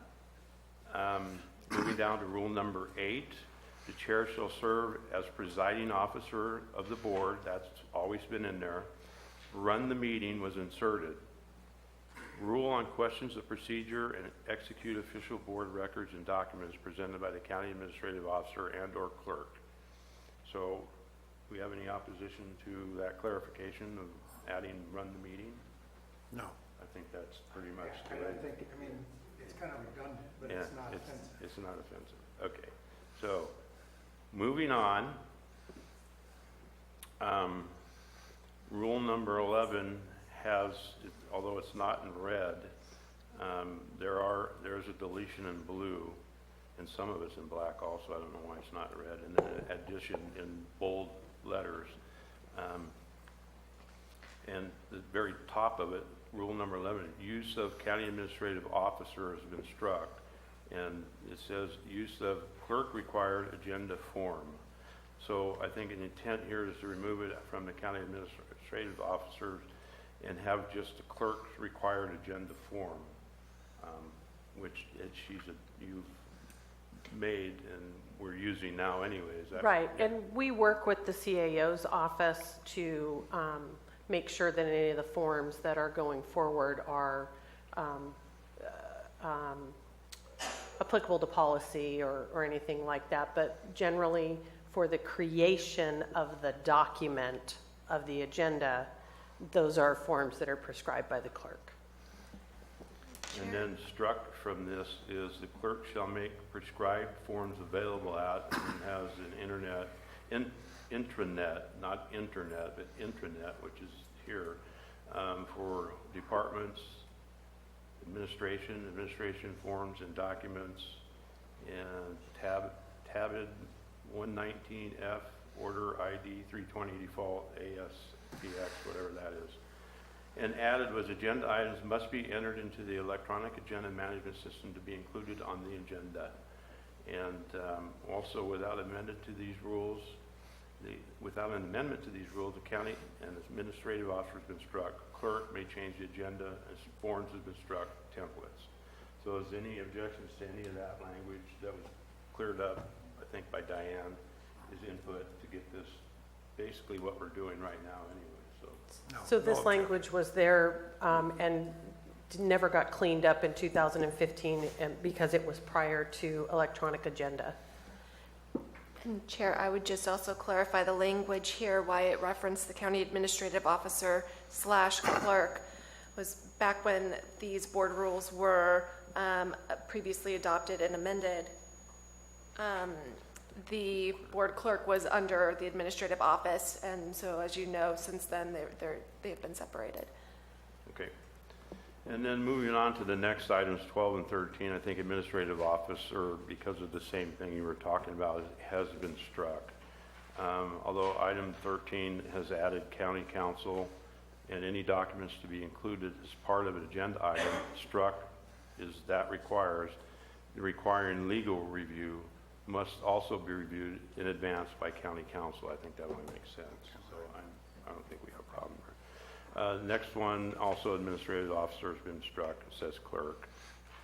Going on to rule number 14, and there's some add in rule 14B that says at the meeting rule, documents including PowerPoint handouts distributed to board members by county employees or board members themselves at the meeting shall be kept to a minimum.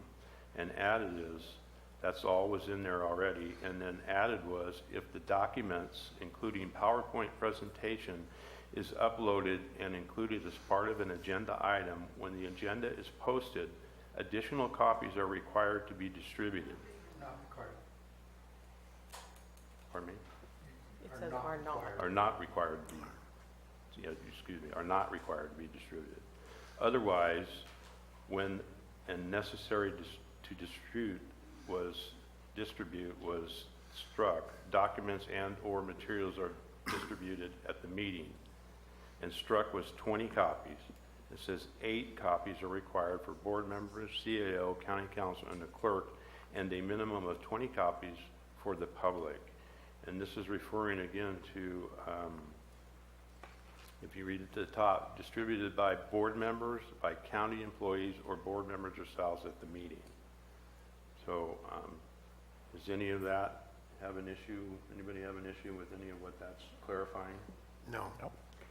Okay. So to clarify, if it's uploaded into the packet, you are not requiring that hard copies be provided in the meeting by anybody.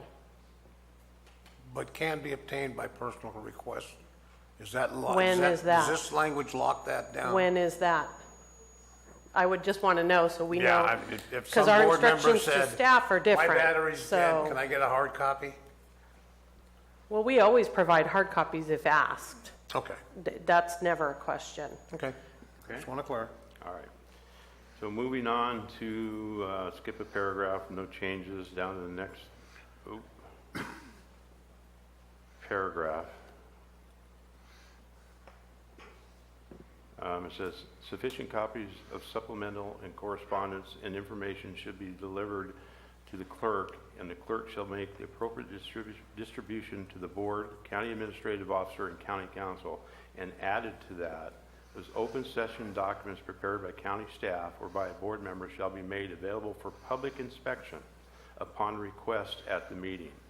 Open session documents prepared by some other person or entity shall be made available for public inspection after the meeting. So do we have any objections to that? No. So moving on. Rule number 18 has an addition for a government code number, government code 549, and it's been changed to 5544. Chair, Rule 15? Rule 15? Rule 18. No, 15. Oh, I'm sorry. That's been, it has a strike in it. I passed it by, but it says agenda items were struck and agreements or documents which require county council's approval shall be reviewed and approved prior to inclusion on the agenda. So if that part is included, then should there be a part included that specifies that the county administrative officer or office will inspect as to policy? Because that's part of their review. County council? Any opinion on that, what she's asking? I would defer to Tim. I know in practice for my office, if there's a contract, we ask that we review the contract, the MOU, in advance of it being uploaded into the system, just because if there are legal issues, it allows us to work with the department and or the other contracting party to finalize any legal issues before the timeline starts with IQM2. So as far as other policy issues, that would be a question for Tim that I would defer to him on. Okay. Yeah, and I would tend to agree. Some of that is some of the challenges that we get on making sure that we're getting the complete document for the review period, before it actually goes to the board. I think it's beneficial to clarify the review on my office's side as well. Okay, so is that clarified for you? So yeah, can we just add that language where we have county council to insert county administrative office to how it pertains to policy? Everybody agree with that? Yeah, that's fine. Thank you. All right. Mr. Chair, can I ask a question? Yeah. As we're making these changes and seeing we've already had public comment, is there going to be an opportunity for the public to comment on the changes made? County Council? I ask for your opinion. That is it's the board chair's discretion. You have already received public comment on this agenda item. If you wish to open public comment again, that is certainly within your discretion. It's not legally required. Thank you, Council. All right, so again, moving on to rule number 18, we've clarified a government code 5495544. Any problems with that? Moving on to subparagraph B, we've added actually from B and added a C. And the C says, if an item appeared on the agenda of and was continued from a meeting held not more than 5 calendar days earlier, it says Government Code 54954.2B, which I think is a clarification on that B paragraph. And I could read that, but I think you guys all have it in front of you. So is there any problems with that? Okay.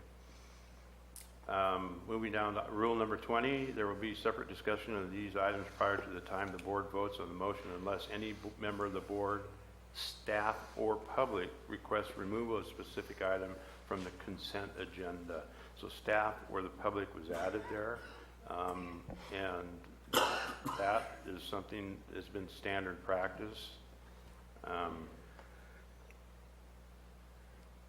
So does anybody have any issue with that? No? I do. Okay. The removal of consent calendar items in many other jurisdictions is not permitted by the public. In fact, they do make the statement that you're asked to work through your representative to clarify or to have your representative pull the item for discussion. So I would strongly recommend not to include public in the recommendation to remove consent calendar items. Mr. Chair? Yeah. I view this as the possibility of being misperceived by the public. I'm not saying that occurs,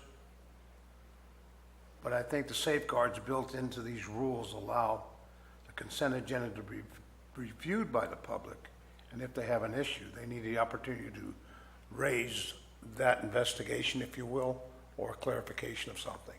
I would recommend that stay in there as a public consent item being able to be removed. Supervisor Garamendi?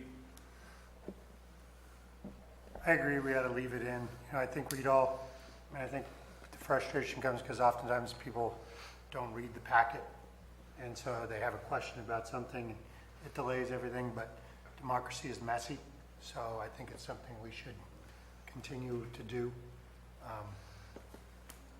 But I would ask if anybody pulls something, actually, I've read it first. You would ask if they read it? I wouldn't put that in the rules, I think the rule's fine. Just clarifying. Just clarifying. Can I ask a question? At the August 21st meeting, Supervisor Mills stated this concern. He did make a suggestion at that meeting, though, that although if it were to be written into the rules that the public was not allowed to pull a consent item, he did also mention that we could have a public comment period for items on the consent agenda. So the public would still have a chance to get up and make a comment about an item on the agenda without actually pulling it. And I want to give an example of, sometimes we have agenda items, whether it's the board, whether it's staff or whether it's the public, I'm not saying it's anyone, where they pull the item and then say, I totally support this item. And so if you support it, that's great, but the department has put it on to consent because they think everybody's going to support it.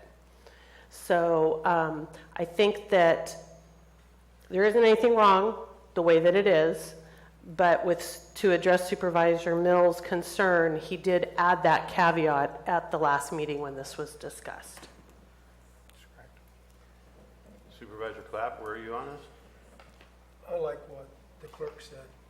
You what? I like what the clerk said. Okay. So, it's been kind of contentious, this item, especially this past year. There's been items pulled, and really the person that pulled it really didn't have anything. They just wanted to pull something.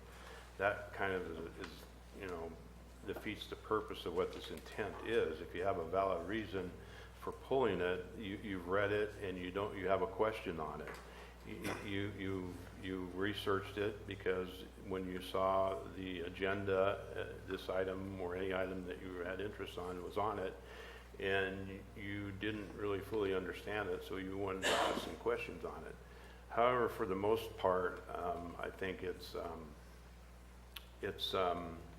not been a big problem. The idea of going to have another public comment period on all of the items on the consent agenda may in fact turn something into where it's going to take even longer to get through, because then everybody's going to be commenting on everything when otherwise it would just go through because somebody didn't pull it off. So I'm in favor of leaving it in the way it is for right now. Okay, so I think that's 3-4, leaving it in. And then moving on to the next paragraph, members of the public are invited to comment on items on the consent agenda and generally will be provided up to 3 minutes for their comments. Time limits are at the discretion of the chair and may be reduced or extended. And personally, I don't have a problem with this. We've already been doing 3 minutes, and it's been 3 minutes. I think I made a comment earlier, I think, since the last time Tom Tryon was chair, we moved it to 3 minutes. So it's a board discussion right now. This is all board. We had public comment. That's done. So I don't have a problem with leaving it at 3 minutes. It does say in here, time limits are at the discretion of the chair and may be reduced or extended. So if we have an item that's on the agenda that the chair, whoever's chair at the time, decides that they want to extend it to 5 minutes, 7 minutes, 10 minutes, whatever, or even reduce it to 1 minute, it does allow the chair to do that. So I don't see a problem with this at all. It's been going for quite a long time. So. Chair, I have no problem with it either. I have seen 1 minute public comment periods, so it's just a matter of how much time is available for the board and how relevant is the issue. So I would concur. Supervisor Clapp? Go ahead. Are you? Go ahead. I called your name. Yeah, I'm good with it. You're good with it? Supervisor Oliveira? Yeah, the chair has the option to extend the time for public comment. I see this as a cleaning up of some language, but I would like to see an understanding that the public understands that if we have a very involved issue, the chair has the ability to extend that, which it states in this paragraph. And I want to make sure that the perception of the public is, we're not really taking your 5 minutes. We're kind of cleaning up some language here. But you see, cross out 5 and 3, that gives you that flash, wait a minute, you can't do that, you're taking our time away. But it does lead more discretion to the chair on individual items. Example, I noticed a prior board that the board chair would make an announcement before any public comment. Well, we're going to give everybody 4 minutes instead of 3. I would agree with that procedure, But I would agree that the timing is very important. Before we get into public comment, that everybody is aware that that time will be extended or reduced. And I think that says it, but I want to make sure it's understandable. Am I making sense? I'm making sense. It's also, and I've done it several times over the course of the last few months. It says 30 minutes also in a different paragraph when we talk about public comments, and Madam Clerk reads from the agenda about 30 minutes. I've expanded it for 30 longer than 30 minutes so everybody could get up and speak. So during the public comment period. So I'm in favor of it again, like I said. Supervisor Garamendi? I think you have the discretion as the chair. I don't think we need to fix things that aren't broken, so no, I wouldn't support a change. Okay. So, moving on, I think the same thing, members of the public are invited to comment on items on the regular agenda. I'm sorry, I didn't understand that. So don't change it or change it and it's okay. So you want it to stay 5 minutes? No, stay 3. We have 3. You want it to go to 3 minutes? Yeah. I didn't understand what you wanted, Jack, I'm sorry. No, I wanted to stay at 5. But That's what I 4 thought. others wanted Okay. to go to 3. Oh, Okay. I'm sorry, excuse me, yeah. Thank you. Yeah. And then we move down to the next one. Members of the public are invited to comment on items on the regular agenda, and generally we provided up to 5 is crossed out and 3 minutes per item for their comments. So Supervisor Clapp? Yes. Supervisor Mills? Yes. Supervisor Oliveira? Yes. Supervisor Garamendi? Oh. And I'm a yes, so we have 4-1. Thank you. Okay. Moving on, we are going to Rule 21. And we have some additions and deletions. Each speaker's presentation at a public hearing shall be relevant and to the point, and shall be as brief as possible. Visual and other materials may be used as appropriate. In non-appeal public hearings, public comments will be limited to 5 is crossed out, 3 minutes has been put in per person. Added is the time limits are at the discretion of the chair and may be reduced or extended. And crossed out is subject to the discretion of the chair. So it was just clearing up the language of the last part of it, and may be reduced or extended by the chair. So Supervisor Clapp? Yes. Supervisor Mills? Yes. Supervisor Oliveira? Question, Mr. Chair. Yes. In the discretion of the chair, is it documented that a discussion will be held by the board as to poll whether or not they want to increase that time? Or is it a single decision by the chair? This one is at the chair that's running the meeting.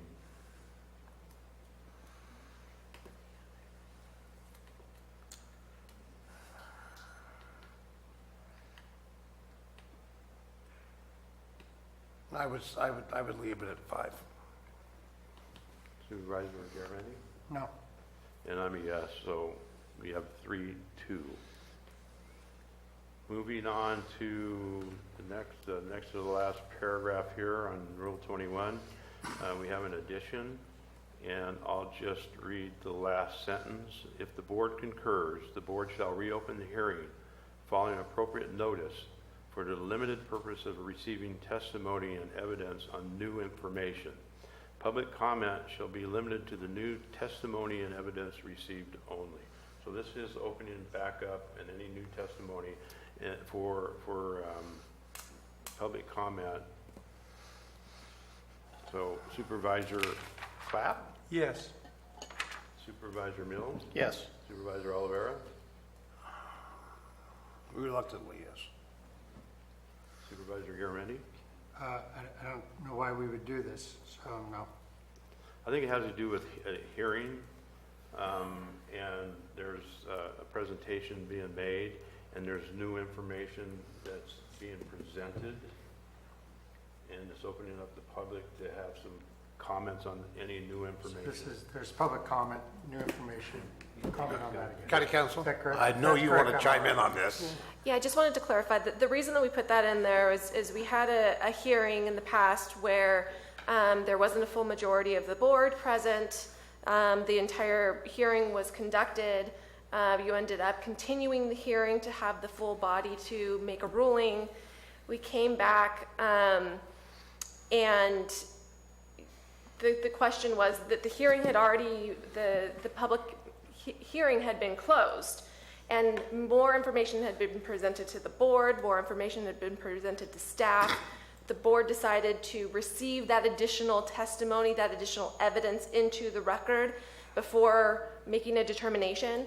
And at the time, there were a lot of questions from the public. Well, can we talk about the entire issue that had already been heard, or do we have to just be limited to the new information and testimony and evidence that's being brought forward and added to the record at the subsequent meeting?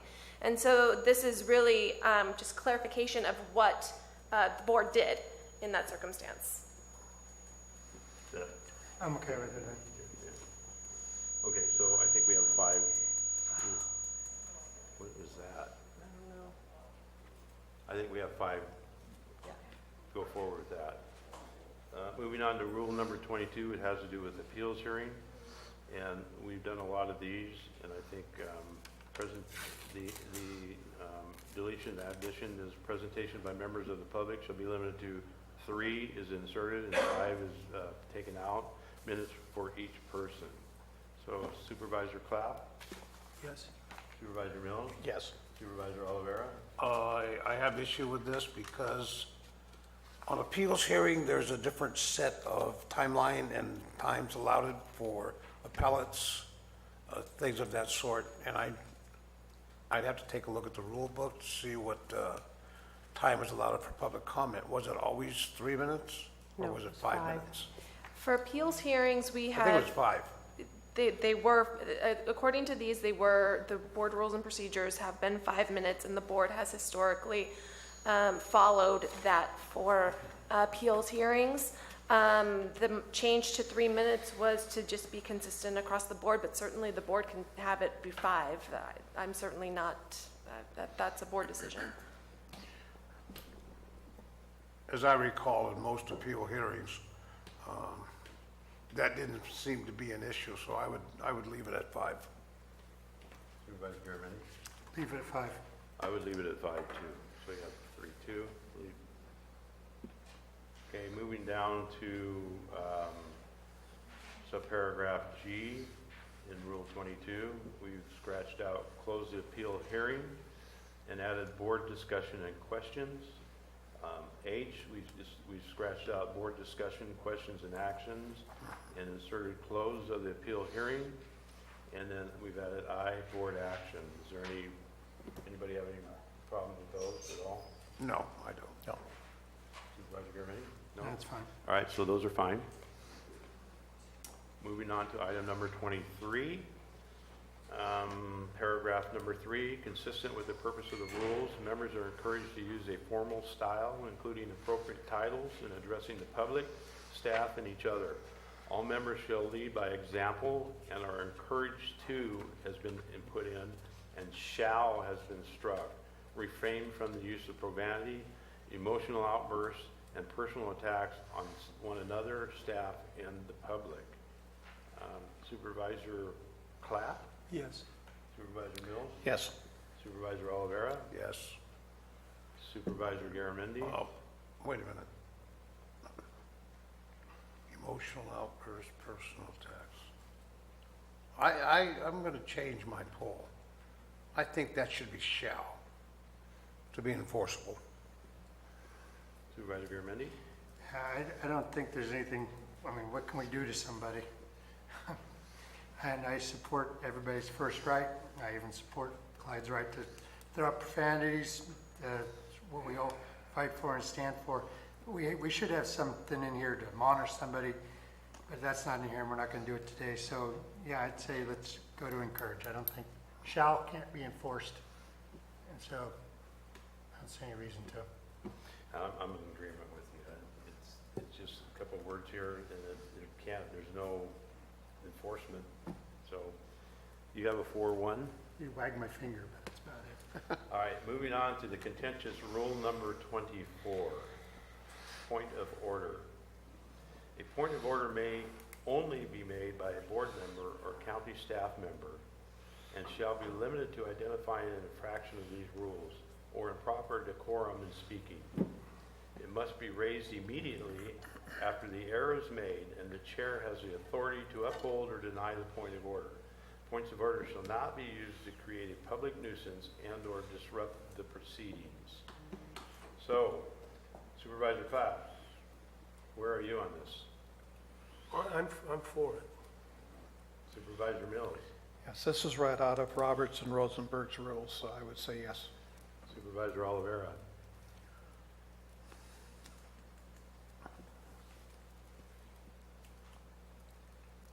As to procedural issues, is that correct? I don't see that in here.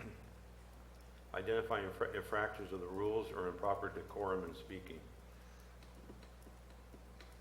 Okay, I'm good with it. You good with it or not good? I'm good with it, yeah.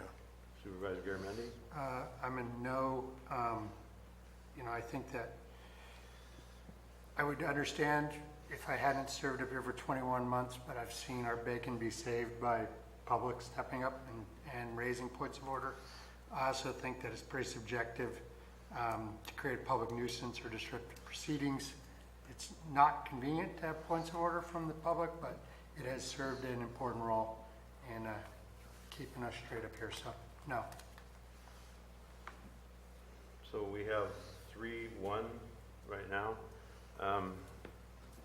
This has been very contentious, and at certain points during the meetings over the course of not only my term as chair, but even the last term, with people jumping up at one point and screaming point of order just because they didn't like what somebody was saying. I don't think that's the intentions of the meeting. And I know a lot of it had to do with emotions of people and things that were being said.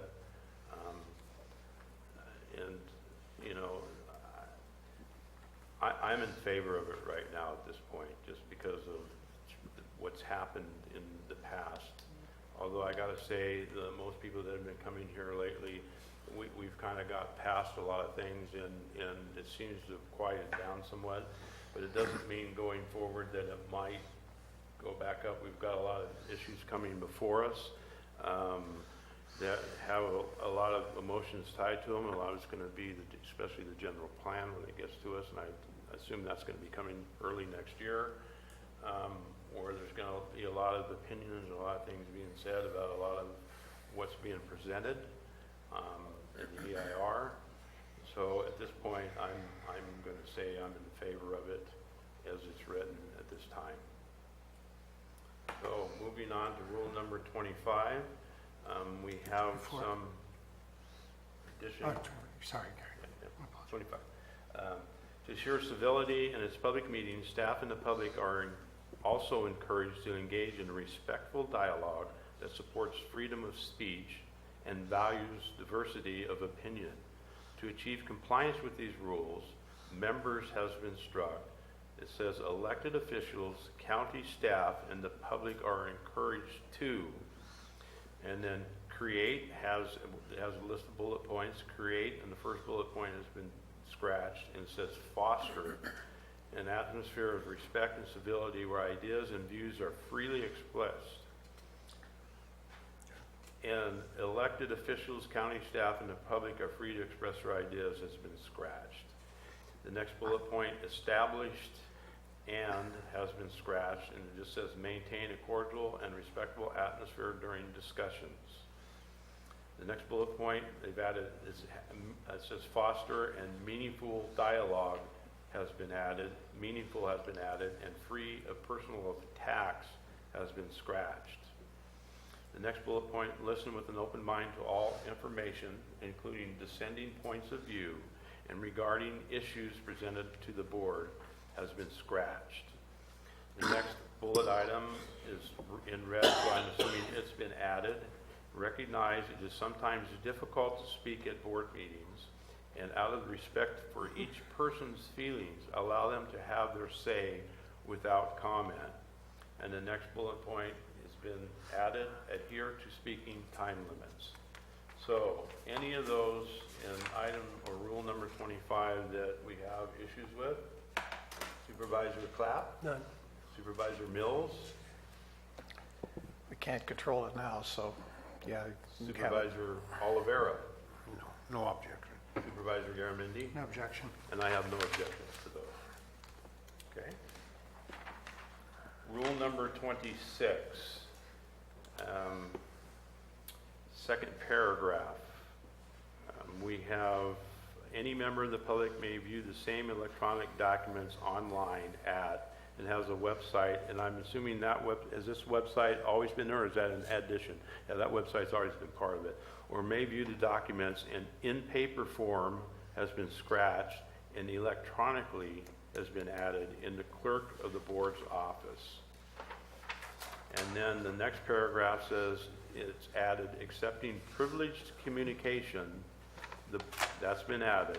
The board shall refrain from emailing, texting, using social media, or otherwise engaging in electronic communication in the board chambers on matters that are listed on the board agenda. So Supervisor Clapp, do you have any objections to anything that's been added or deleted? None. In Rule 26? No. Supervisor Mills? No objection. Supervisor Olivera? Question. Yes.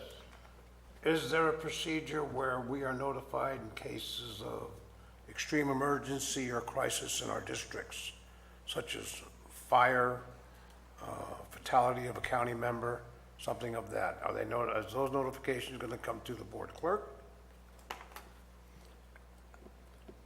I'll chime in. I think that normally those do come either through me or the CAO.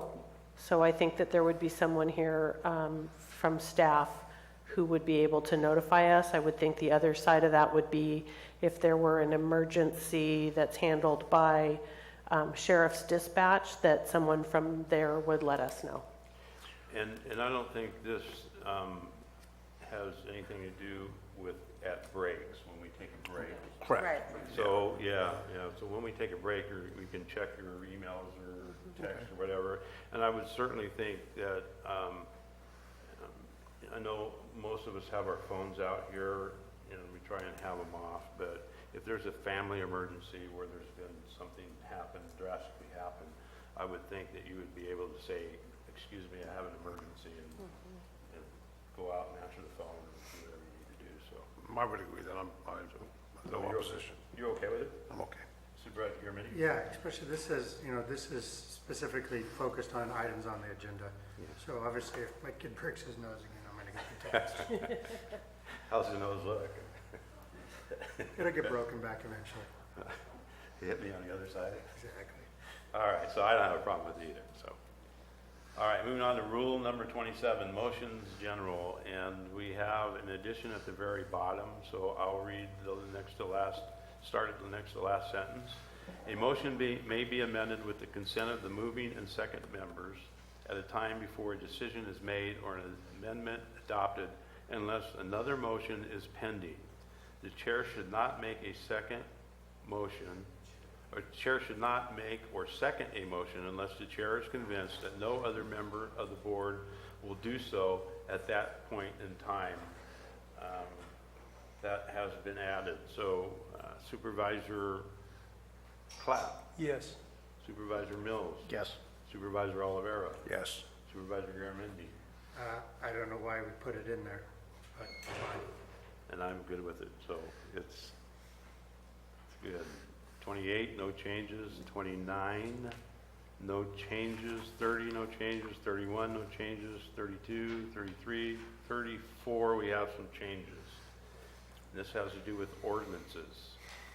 And the first bullet point, it has a red dot, so I'm assuming this has been added or changed. No, Chair, it's just a function of the red line program in Word. When we added the next paragraph, Okay. for whatever reason, it made the bullet point red in the paragraph above. What was added was just what's underlined in the second paragraph, second bullet. Okay, so we'll go down to the second bullet point, and it's been added. A summary of the ordinance shall be published, and a certified copy of the full text of the ordinance shall, upon request, be made available to the public by the clerk at least 5 days prior to the meeting at which the ordinance is to be adopted. Supervisor Clapp? Good. Supervisor Mills? Yes. Supervisor Olivera? Yes. Supervisor Garamendi? Yes. and I'm good with that too. So we'll move on to the fourth bullet point. This has been added pursuant to Government Code 25124 within 15 days after the adoption of the ordinance. I know there's a strike. I'm going to get to the strike. Okay. Okay. The clerk shall publish a summary of the ordinance with the names of those board members voting for and against the ordinance. And also above that, it says,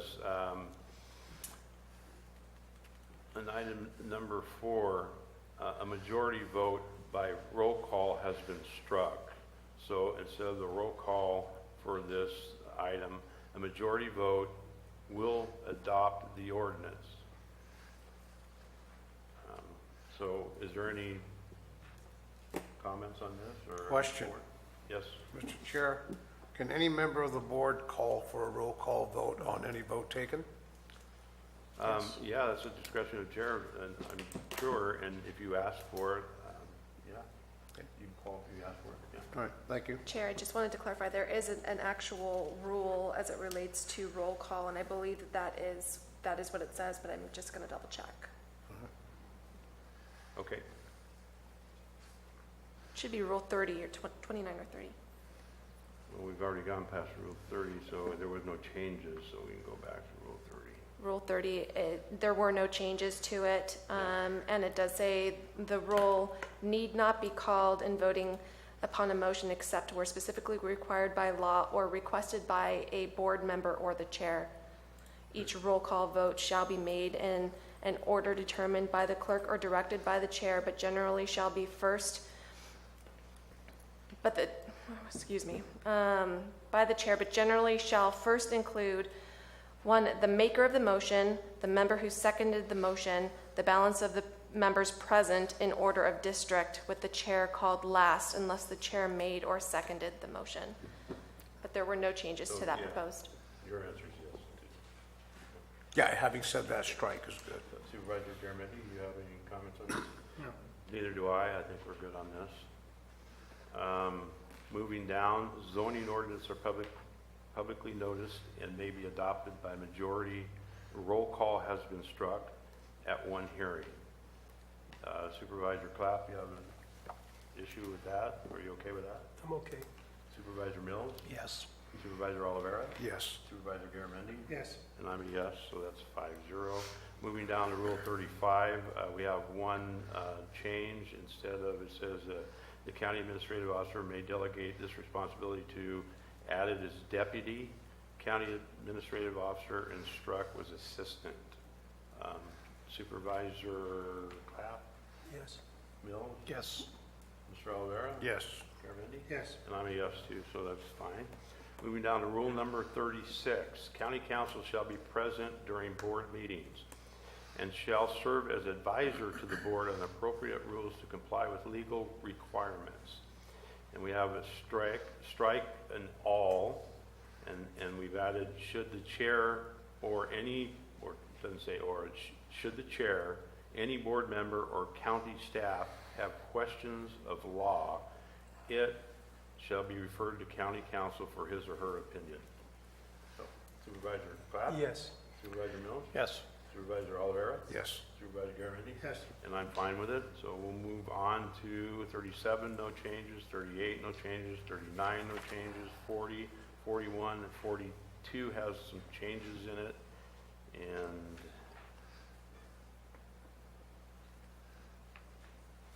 Just capitalization. Yeah. Yeah, it's just typo. you'll have to excuse me a minute. I hit the wrong button there. What page is that? 11 of the board rules. Yeah, but I mean, on our, Red line? yeah, on our, Sorry. it has to be 212, 20, 217. 217, thank you. I hit the bottom buttons down here trying to scroll. All right, page 217. Rule 42, ad hoc committees. There are a couple changes, and all we did was capitalize board. So I'm assuming nobody has a problem with that. All right, going to rule number 43, board member referrals to staff. We've added board members shall work through the county administrator office Administrative Office on all referrals to staff and on placing items of interest on the agenda for future consideration. If the County Administrative Officer determines that, or determines an individual board member has been struck, and it reads, the referrals, constituent requests, and/or projects that are anticipated to has been struck, involves a significant amount of time, significant amount of staff time. And as a general rule of thumb, significant staff time is defined as 4 hours or more has been struck. And it reads, other resource commitment and/or, and R has been struck, and is has been added. A departure from established county or departmental policy, and added is the county administrative officer may pull the board and/or agendize an informational item to request direction and approval from the board. And required board approval has been struck, and says prior to starting work. Anybody, I guess, I'll finish it off. And it says board members are encouraged to discuss referrals, which may require significant resources with the chair and county administrative office, and struck from this is board approved shall be obtained through majority action of the board on an agenda item in which the scope and resource needs of the referral or project are identified. So, Supervisor Clapp, do you have any issues with this, changes in this rule? No. Supervisor Mills, no. Clean it, Supervisor Oliveira? No. Supervisor Garamendi? No. I don't either, so we're good with Rule 43 and the changes there. We go to Rule 44, actions, summaries, and recordings of meetings. Susan, recording of meetings. Got her? Okay. We've struck from it, the minutes shall consist of the brief statement of each item posted on agenda and supplemental agenda, plus all motions and resolutions and ordinance numbers related thereto has been struck. It says all votes recorded thereon and the final action taken by the board. Any problems with that? Board members? No? Just, I mean, why wouldn't we have the ordinance numbers on that? I assume there's a reason for this. There is. Prior to electronic agenda management, when the clerk was typing every item into the minutes after the meeting, the resolution and ordinance numbers were included. Now with our new system, for some reason, they do not print in the minutes. I do have a note to ask the vendor if that's something that we can do. If it is, does it have a charge? Is there a cost associated with including that? So I don't have an answer today. I have to reach out to the vendor. But at this time, they're not included in the minutes. Okay. I'm good too, so that part's good. Moving on to the next paragraph, I'm assuming this brings us into the 21st century. It does. It does. It says the clerk shall maintain the official, and audio has been struck, and video record has been added of each board meeting permanently, and will make these recordings available for listening has been struck, and viewing by the public on county's website at a charge established and approved by the board. That part has been struck. So, and the audio has been struck, but these video records will also be made available to the public at the county website. So I'm assuming nobody has any problems with, or issues with this. Just bringing us into the 21st century. So that's all good.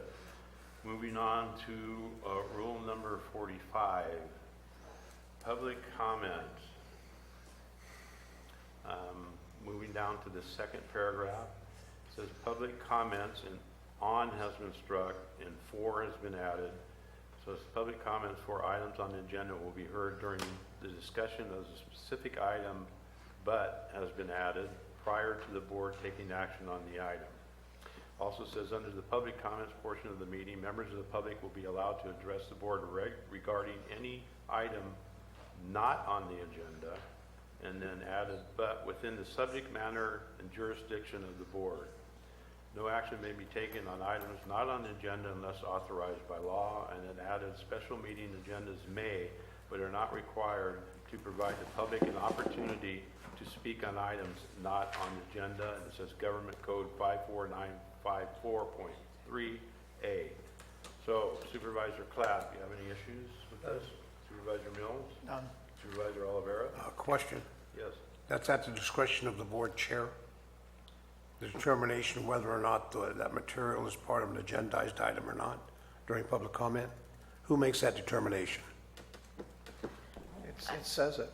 It says at the discretion of the chair in the first sentence. Where did I miss or that? paragraph. At the discretion of the Members of the public shall direct their I comments withdraw to the the chair. statement. Yes, I'm good with it. Okay. Supervisor German? Look at the wrong paragraph. Strong no. I mean, I don't really dislike this line, but within the subject matter jurisdiction of the board for public comment, I think people ought to have the right to say whatever the heck they want to 3 minutes. So I think that, That's on it. right here. Okay, yeah, I see it. I just think that maybe they want to talk about global warming, maybe they want to talk about president. They should be able to talk about whatever they want to talk about. And it's public comment. I just Mr. wouldn't Chair, want to restrict that at all. I want to reconsider my poll.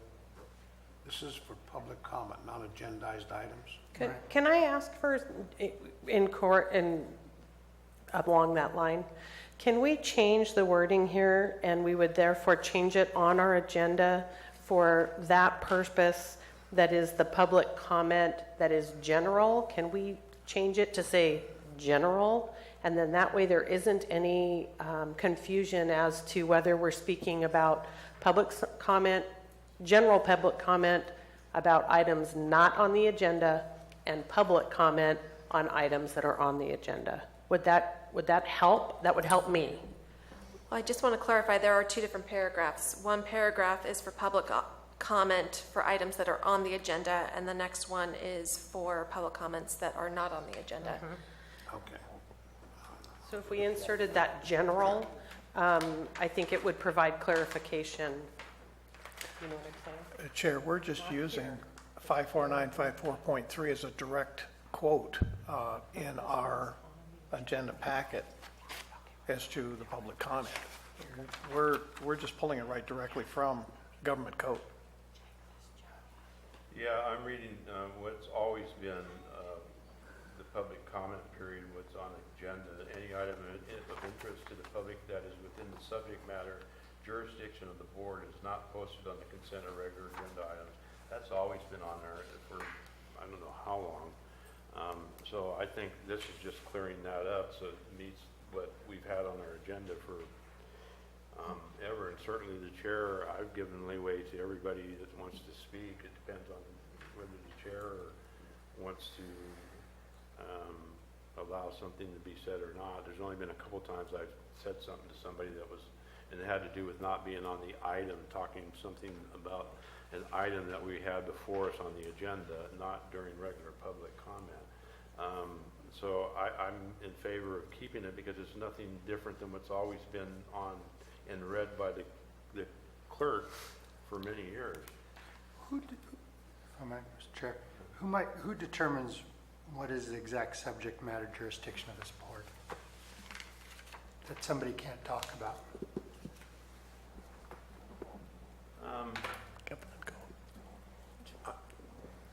Generally, the board chair determines if things are outside of, or at least can clarify and ask the commenter to clarify in their comments how it is in the jurisdiction of the board, whether it be if they're talking about global warming or a federal issue.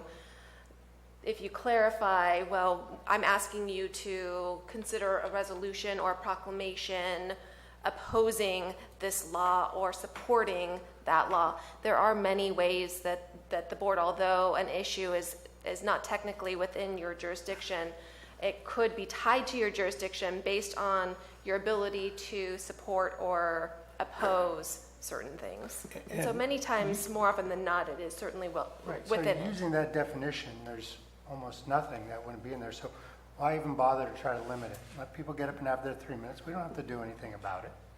Let them have their opportunity to talk about whatever they want to talk about.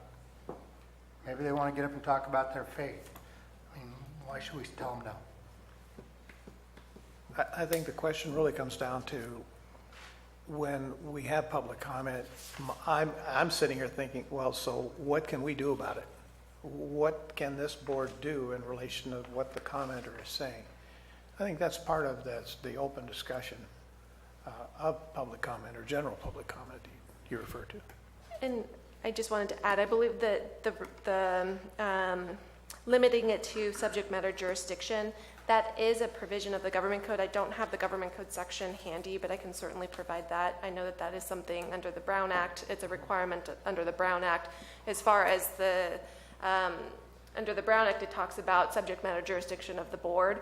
But as the board knows, the Brown Act is always the kind of the ground floor. You always have the ability to allow more than what is legally required. So it's certainly within the board's discretion if you want to put this clarification in there or not. And I vote no. Okay, so I have Supervisor Oliveira, where were you on this? No. A familiar position here. I don't think we're changing anything that hasn't already been on the agenda for a long time. This has always been on here. This is not something that we added. You look at today's agenda, you go on the website and go to the Board of Supervisors site where it has our meetings on it. You can go back as far as you want to go back and you can read the agenda, and that public comment item is going to say exactly what it says. It's always been that way. So I'm going to say I'm in favor of this. So you have 3-2. Okay, just simply because it's always been there. It's always, we're not changing anything. Yeah. Can I ask then? So I did ask if we could add general to the public comment portions that are specific to general. So is that okay with all of you? Let's take a poll. Are you in favor of putting having general public comment? Supervisor Clapp. Yeah, I don't see what the difference is. Supervisor Mills. You don't have a problem with it? No. Supervisor Oliveira. I agree with our board clerk, yes. Supervisor Garamendi. I don't think it makes a difference, but fine. I'm fine with it. Okay, thanks. All right, going to Rule 46, written comments. We have an addition here. I'll read starting from, I guess I'll read I'm sorry, we skipped ahead. So the next one, it's still part of Rule 45, is special meeting agendas may. Yeah, I read it, and I was part of the thing of what we were accepting, because I read the rest of all of it. But special agenda meetings may or not required to provide the public an opportunity to speak on items not on the agenda. And this is Government Code 54954.3A. So this is Government Code. Supervisor Clapp? Yeah. Supervisor Mills? Yes. Supervisor Oliveira? Yes. Supervisor Garamendi? No. And I'm a yes, so that's 4-1, simply because it's Government Code.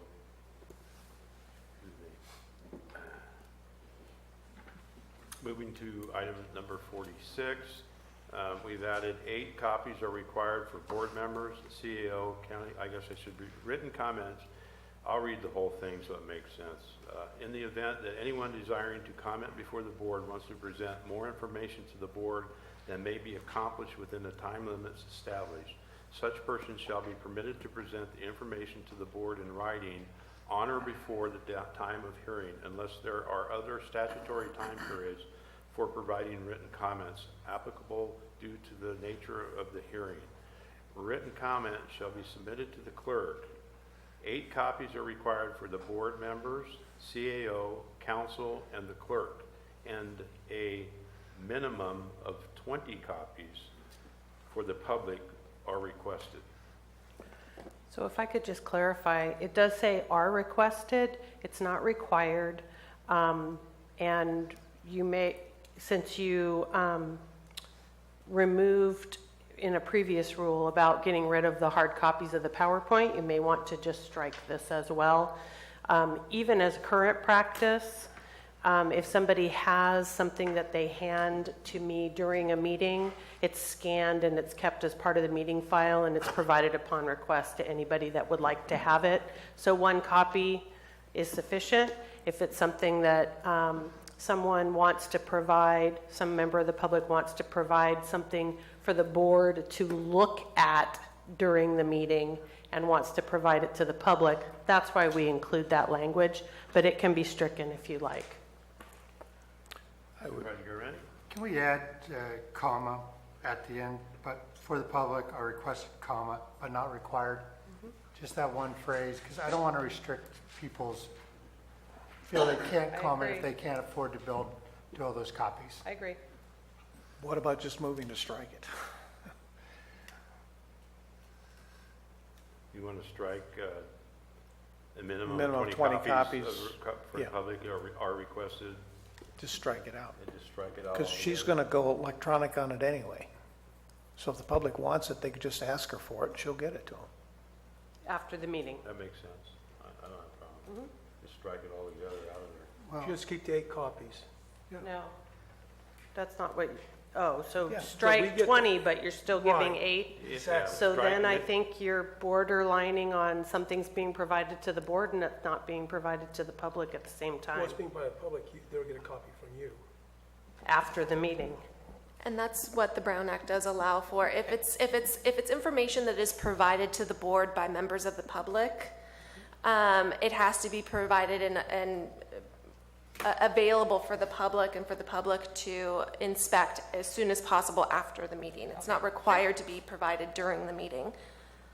So there's clarification. So if it's not required to be, if it's not required to be at the meeting, why are we requiring 8 copies?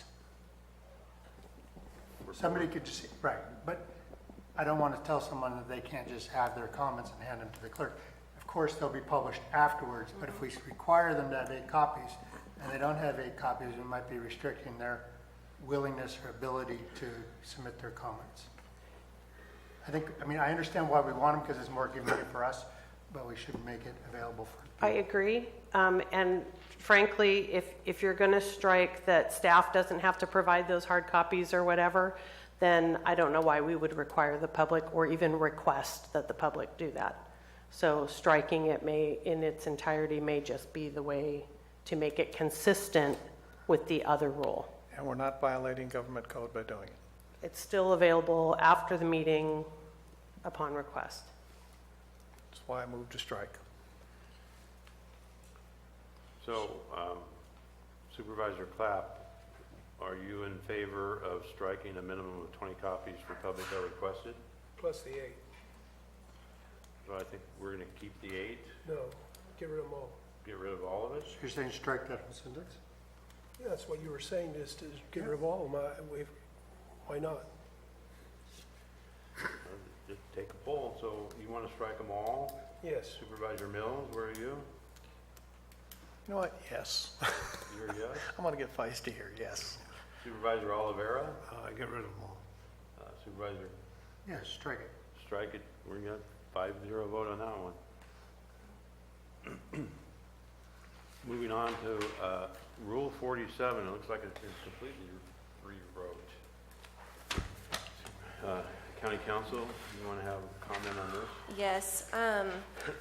Rule 47, so the reason that it's entirely stricken and a new section language is presented is to be consistent with Government Code Section 54957.9. That code section is specific to disruptive behavior, and I wanted to make sure that that the language in this section was consistent with that government code section, but not just consistent with that government code section, but also consistent with government code section 54954.3C, which provides that that the county you can't prohibit criticism in certain respects, and so I wanted to be consistent with both government code sections, and so I drafted it to, I modified Rule 47 to be consistent with the one government code section cited, and then that was the other basis for the change to one of the prior rules as it related to personal attacks. Okay. I'll read what the new Rule 47 says. The chair may determine when orderly conduct of a meeting is not feasible due to the disruptive behavior by person or persons in attendance. The chair may request that the persons disrupting the meeting leave the board chambers. If order cannot be restored, the chair may order the chambers cleared and continue in session. Members of the news media, except those participating in the disturbance, shall be allowed to remain. The chair may readmit any person or persons provided their readmission will not disrupt the continued orderly conduct of business. The chair may also call a recess and reconvene when order has been restored. And this is Government Code 54957.9. Supervisor Clapp. Yes. Supervisor Mills. Yes. Supervisor Olivera. Been there, yes. Supervisor Garamendi. No, because I think that due to disruptive is undefined and is subjective. And I would suggest that we add in that any action by the chair in this matter can be overruled by a majority vote of the board. I think any action of the chair can be overruled by a majority of the board. Or am I just dreaming that that's in there? I'm looking at council. Where you have a chair and a majority of the board has a right to overrule. Generally, yes. I don't know. I was looking through the existing board rules and procedures, and I don't believe that it expressly says that. But ultimately, the body is the final say, regardless of the circumstances. So if the board wants, we can clarify in here that any determination or ruling that was made by the chair or exercising the chair's discretion can be overturned by a majority vote of the board. We can certainly add that if that's what the board would like to see. That's my point. I mean, we voted in the first item here, rule number 1, that we weren't going to have a king. And if somebody gets ticked off because they don't like what someone's saying and they throw them out, you know, with sort of whatever they define disruptive behavior, there should be a vehicle in place for the rest of the board to say, I think you're overstepping, and you can't shut that down. That's my Supervisor Clapp. My yes is still yes. Supervisor Mills. Yes. On what he's saying, or what is not changing it? Not changing it. The point is I guess I'm just depending too much on normal rules of order, normal procedures, So would it be better, because it seems like it's an understanding that a majority vote of the board could overrule an action by the chair, that we just include that language wherever it says by the chair, and then there isn't any misunderstanding? I think that'd be great throughout this document. We can do that. I would just clarify, rather than adding that throughout the document, if the board is wanting to do that, I would recommend that you add that to the powers of the chair, clarify that in that section, which is Rule 8. And we can add a provision that says anytime that the chair exercises their discretion, it may be overturned or overruled by a majority vote of the board. I don't have a problem with it. I would buy into that. Yeah, I think we can just do that. I don't have a problem with that. So that being said, then are we all in line with this rule changes here? As long as the additions are made to the, Okay, and we just pulled 5-0 to do that, so. Okay, we're good with that? Where are we on 47? Yeah, on 47, we're good with it. Everybody? With the addition of what we just Actually, talked about. I want the addition in there, and I'd put it in somewhere else if it wasn't going in here, but the term due to disruptive behavior is just too subjective for me. We need to define that out more, being something to do with public safety, not just that we just don't like what they're saying. Chair, Council, isn't there a statement within public code about disruptive behavior? I think if you do a quick search, you'll find that terminology used. That is fairly standard language that are used in Roberts, et cetera, and other board rules and procedures. As I did craft the language to be as consistent with 54957.9 as I could. If the board would like me to just cite that section verbatim, I'm happy to do that. And if you would like for me to read it into these proceedings, what that actually says, I'm happy to do that as well. I think that might be an option, citing the exact wording of that section. That leaves, And this is the definition of disruptive, right? It's the actual government code section. And what the government code section said is, in the event that any meeting is willfully interrupted by a group or groups of persons so as to render the orderly conduct of such meeting unfeasible, and order cannot be restored by the removal of individuals who are willfully interrupting the meeting, the members of the legislative body conducting the meeting may order the meeting room cleared and continue in session. Only matters appearing on the agenda may be considered in such a session. Representatives of the press or other news media, except those participating in the disturbance, shall be allowed to attend any session held pursuant to this section. Nothing in this section shall prohibit the legislative body from establishing a procedure for readmitting an individual or individuals not responsible for willfully disturbing the orderly conduct of the meeting. As you can see, I tried to tailor what was proposed to be very consistent with the language of that government code section. And that is Government Code 54957.9? 0.9. Okay, I'll accept that, but with the caveat, I'd like the language in there that the majority of the board can overrule that action by the chair. Within this context on orderly conduct? For this item, yes. Supervisor Clapp? No, we've already, the rules, Rule 8.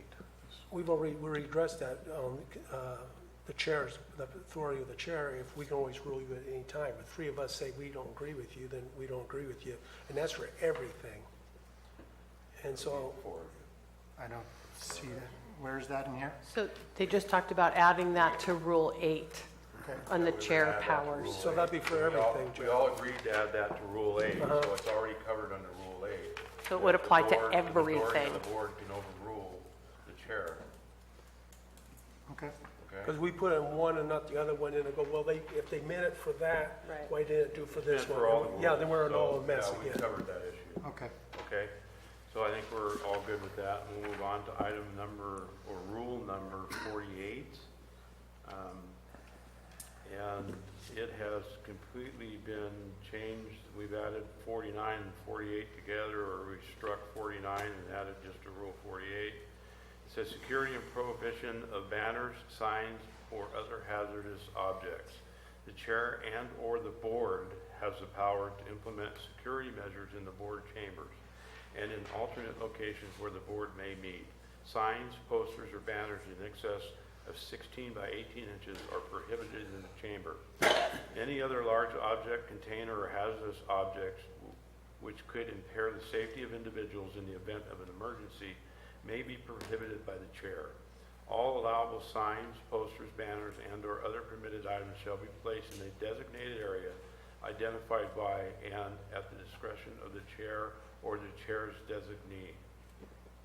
So, Supervisor Clapp. So you're saying any signs 16 inches by 18 under? It cannot, any sign or banner cannot exceed 16 by 18 inches. That's better than what we have now. So you're in favor of what this says? Well, I would like to be just neutral in here. I would like to see no crosses. I'd like to see no moss. I would like to see a pretty well neutral area, but I don't think we're going to get that. So, yes or no? Or you want to changes to it? You think it should be different? I mean, Well, I'd like to see it what- just neutral. I mean, I really would. Okay, so. I mean, this is here is, you know, because we have different opinions, different beliefs on all these. We have, you know, conservative, we have liberal, so why can't everyone be here in just a neutral environment, get and say their piece? I mean, I would like just be neutral. So, okay, Supervisor Mills? Every place that I've gone at a state level or even a federal level, they've included the ADA piece in that. In other words, if it's an object which you need for mobility, that has to be permitted. So I want to be sure that there's something in there to indicate that if it's a cane, a walker, maybe a soft seat because they, whatever it might be, that we don't prohibit that. And we state that clearly, we don't prohibit it. Well, certainly, and these prohibitions are they may be prohibited. So the primary purpose is to reduce disturbances, and that is in the chair's discretion. Certainly, I would not recommend that any of these rules be applied in a way that it would violate the ADA or any other law that, such as First Amendment protections, things of that nature. And I just want to clarify, as far as neutral, we cannot restrict or we cannot impede on content of speech, whether it be content of signs, content of public comments. Content is not what we can restrict or regulate. We can regulate on time, place, and manner restrictions. So I just want to make sure that it's clear that they do have to be neutral time, place, manner restrictions as far as these requirements are concerned.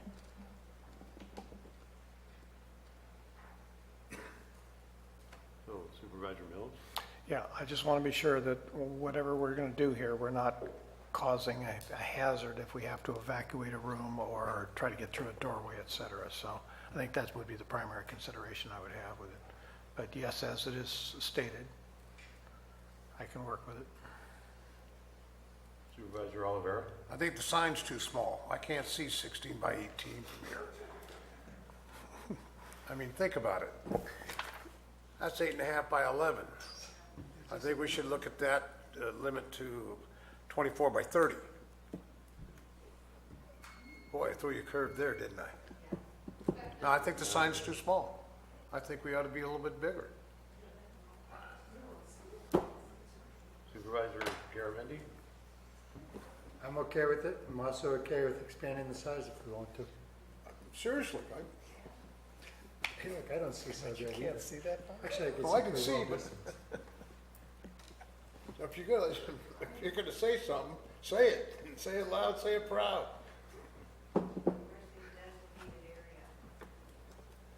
So, you're saying expand it, you're okay with expanding it? Supervisor Mills, no. Supervisor Clapp? You were neutral, so, You know, like I said, 16 by 18 is better than what we have now. I mean, if we can't be neutral, then I'm good with it. then your suggestion was 24 by 30? How about, Maximum. how about 18 by 24? That's a pretty good sized sign. Is the size of your lawn signs. It's like lawn signs that you have out. 24 Yeah. would be good. This is It's like a 24. lawn sign. Those are 18 by 24. I think the long sign should be. I got some 4 by 8 would go signs I 18 could by bring in 20. here. You go 18 by 24 like a yard sign. Bonnie, can you hold that sign up for size? I think this is about 14 by You're 24 there, Warren. Yeah, see, a 24. yard sign is 18 by 24, so that's a standard yard sign. Is there any restrictions on what that sign says? No. Nope. You can't do that. So are you good with 18 by 24? I can live with You're 18 good by 24. Supervisor Mills, are you good with 18 by 24? Well, they can bring in a yard sign, that'd make it a lot easier than having to print something. Yeah. Might even Okay, look a little more Supervisor Pratt? professional. I learned to count a long time ago.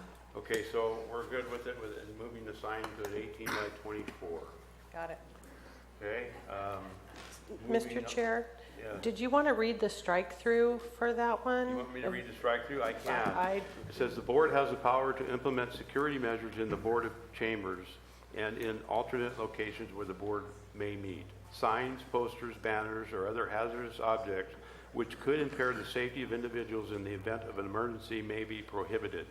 Any large object/container that may be deemed a hazardous object which could impair the safety of individuals in the event of an emergency may be also prohibited. All permitted items shall be placed at the discretion of the board chair or the board's chair designee. That's what's been struck. Thank you. Okay, so we're going to move on to the appendix or order of agenda. It says item 1, I think this was all due to the red line, so the only number 2, public comment, closed session items, if any.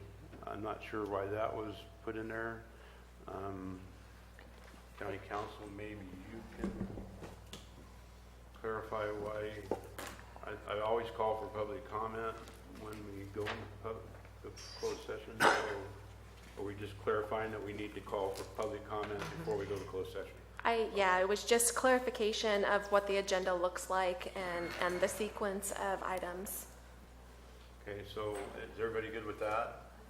Yes. All right, move on to item, we have some change in numbers of the items, but we have an addition, item number 6.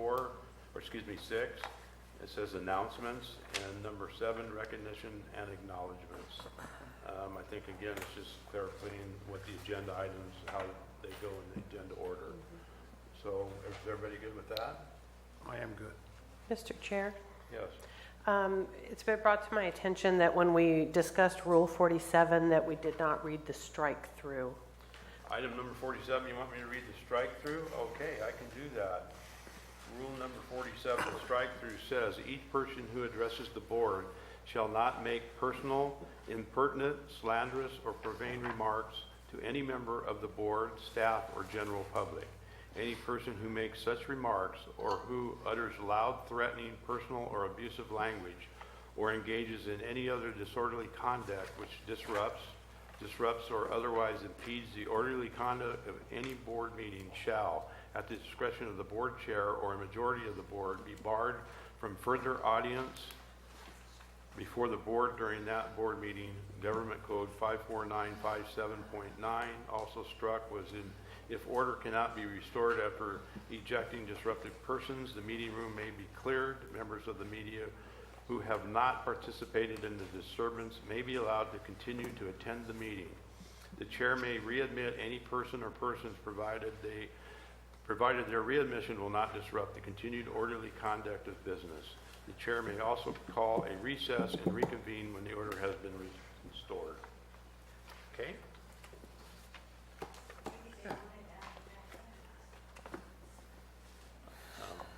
We're at the board here, so I think that concludes all that we have on this item. So we've gone through it. We agreed to changes. We've gone 3-2. So I would call for a motion to accept what we've gone through and agreed to as a board as a whole. And I want to thank everybody for their comments and everybody for their participation in getting through this. Mr. Chair, point of order. Yeah. Do we vote on an item that hasn't been proofed and provided to the board? The board certainly can, since it's very clear what you voted on every single change. However, generally, and many times in situations like this where the public has had a lot of input, many times the board will direct staff to make these changes and bring it back at a future date. That is certainly up to the board if you would like to do that. That would allow staff time to make these changes. In the past, when the board wanted to take action on that day, many times they would direct staff to go and make those changes and bring them back to the board for that final action. Considering we're 5 minutes to 5, I would respectfully ask that staff be given an opportunity to make these changes, not today. But Chair, the point is that we have gone through these in detail. We have verbally acknowledged what changes need to be made. We can, and that's what I'd like to do is just make a motion to approve as amended, and then we can come back with that amended form at a later point. But if we approve it today, that's it. I mean, we're on to a format.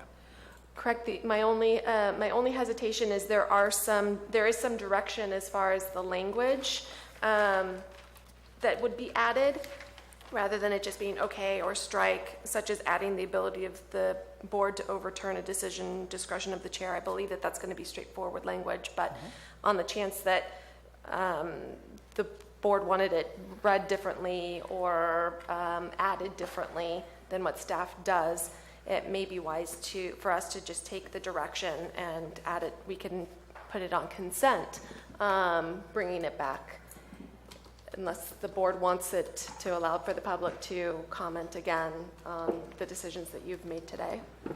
Mr. Chair, I am very uncomfortable voting on something that I can't read and seeing a finished product. I understand your intent, Supervisor Mills. I'm not trying to be. It's okay. But the bottom line is, we've made changes, there are significant changes, and I'll have to see it in print and then vote on the issue. Supervisor Clapp.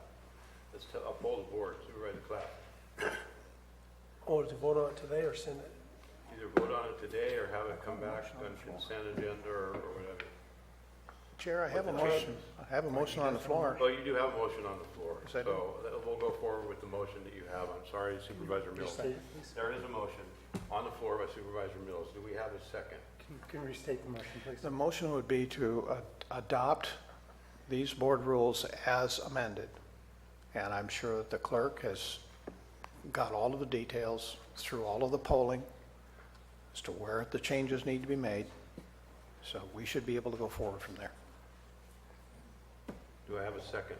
I would second that. We have a motion and a second on the floor. Is there any comments, further comments? I have a couple comments before we go forward with it.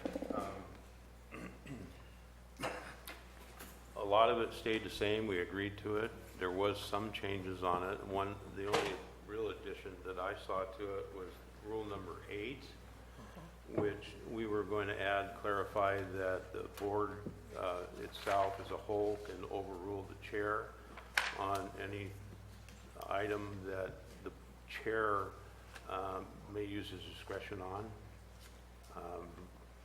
There was some change of language or something added to Rule 42, was it? 14? 15? Yeah. And you have that, you have the clarifications on that. So I don't see the reason why we need to bring it back. So I will call for a vote. All in favor? Aye. Opposed? No. Passes 3-2. So we'll move on to the next item on the agenda.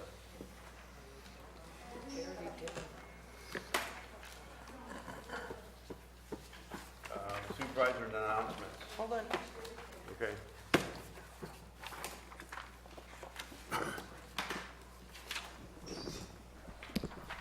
Supervisor announcements. In compliance with AB 1234, chaptered as Government Code Section 53232.3D, board members shall provide brief reports on meetings they attended at the expense of the local agency at the next regular meeting of the legislative body. This report is required to include meetings attended for which there has been expense reimbursement, mileage, meals, lodging, etc., but may also, at the board member's discretion, include any other meeting attended by the supervisor on behalf of the county. Start with Supervisor Clapp. I have nothing to report out on. Supervisor Mills. For AB 1234, I attended the Eastern San Joaquin Groundwater Basin Authority in Stockton, and we are now getting down to the final phases of the public hearing piece. Again, this is moving forward to completion in 2020. If there's anyone that has any interest, it does affect Valley Springs, it does affect Rancho, it does affect all of the area down there. So if you live in that area, you need to be aware of what these changes will mean for you, especially when we move forward to from the number of gallons per day used now to 55 gallons per day per person and down to 50 gallons per day in 2023. Secondly, LAFCO last night, we discussed the water issue and that the county needs to be involved in it, very heavily involved in it. specifically on land use issues or the land use element within our general plan, because it will have an effect on what kind of water we're going to have available to us. And so that's all I have for now. Supervisor Oliveira. Thank you, Mr. Chair. On Saturday, I had the distinct honor and privilege of being a judge at the rib cook-off at Murphy's Park. It was a great competition, and I really enjoyed doing it. It was a fundraiser for folks, first-time buyers of homes, and it was sponsored by the Chamber of Calaveras County and also the Calaveras County Board of Realtors. That's all I have to report. Supervisor Garamendi. I have nothing I'm required to report. And I have nothing I have required to report. CAO Lutz? No? County Council? Madam Clerk? No? All right, well then we stand adjourned.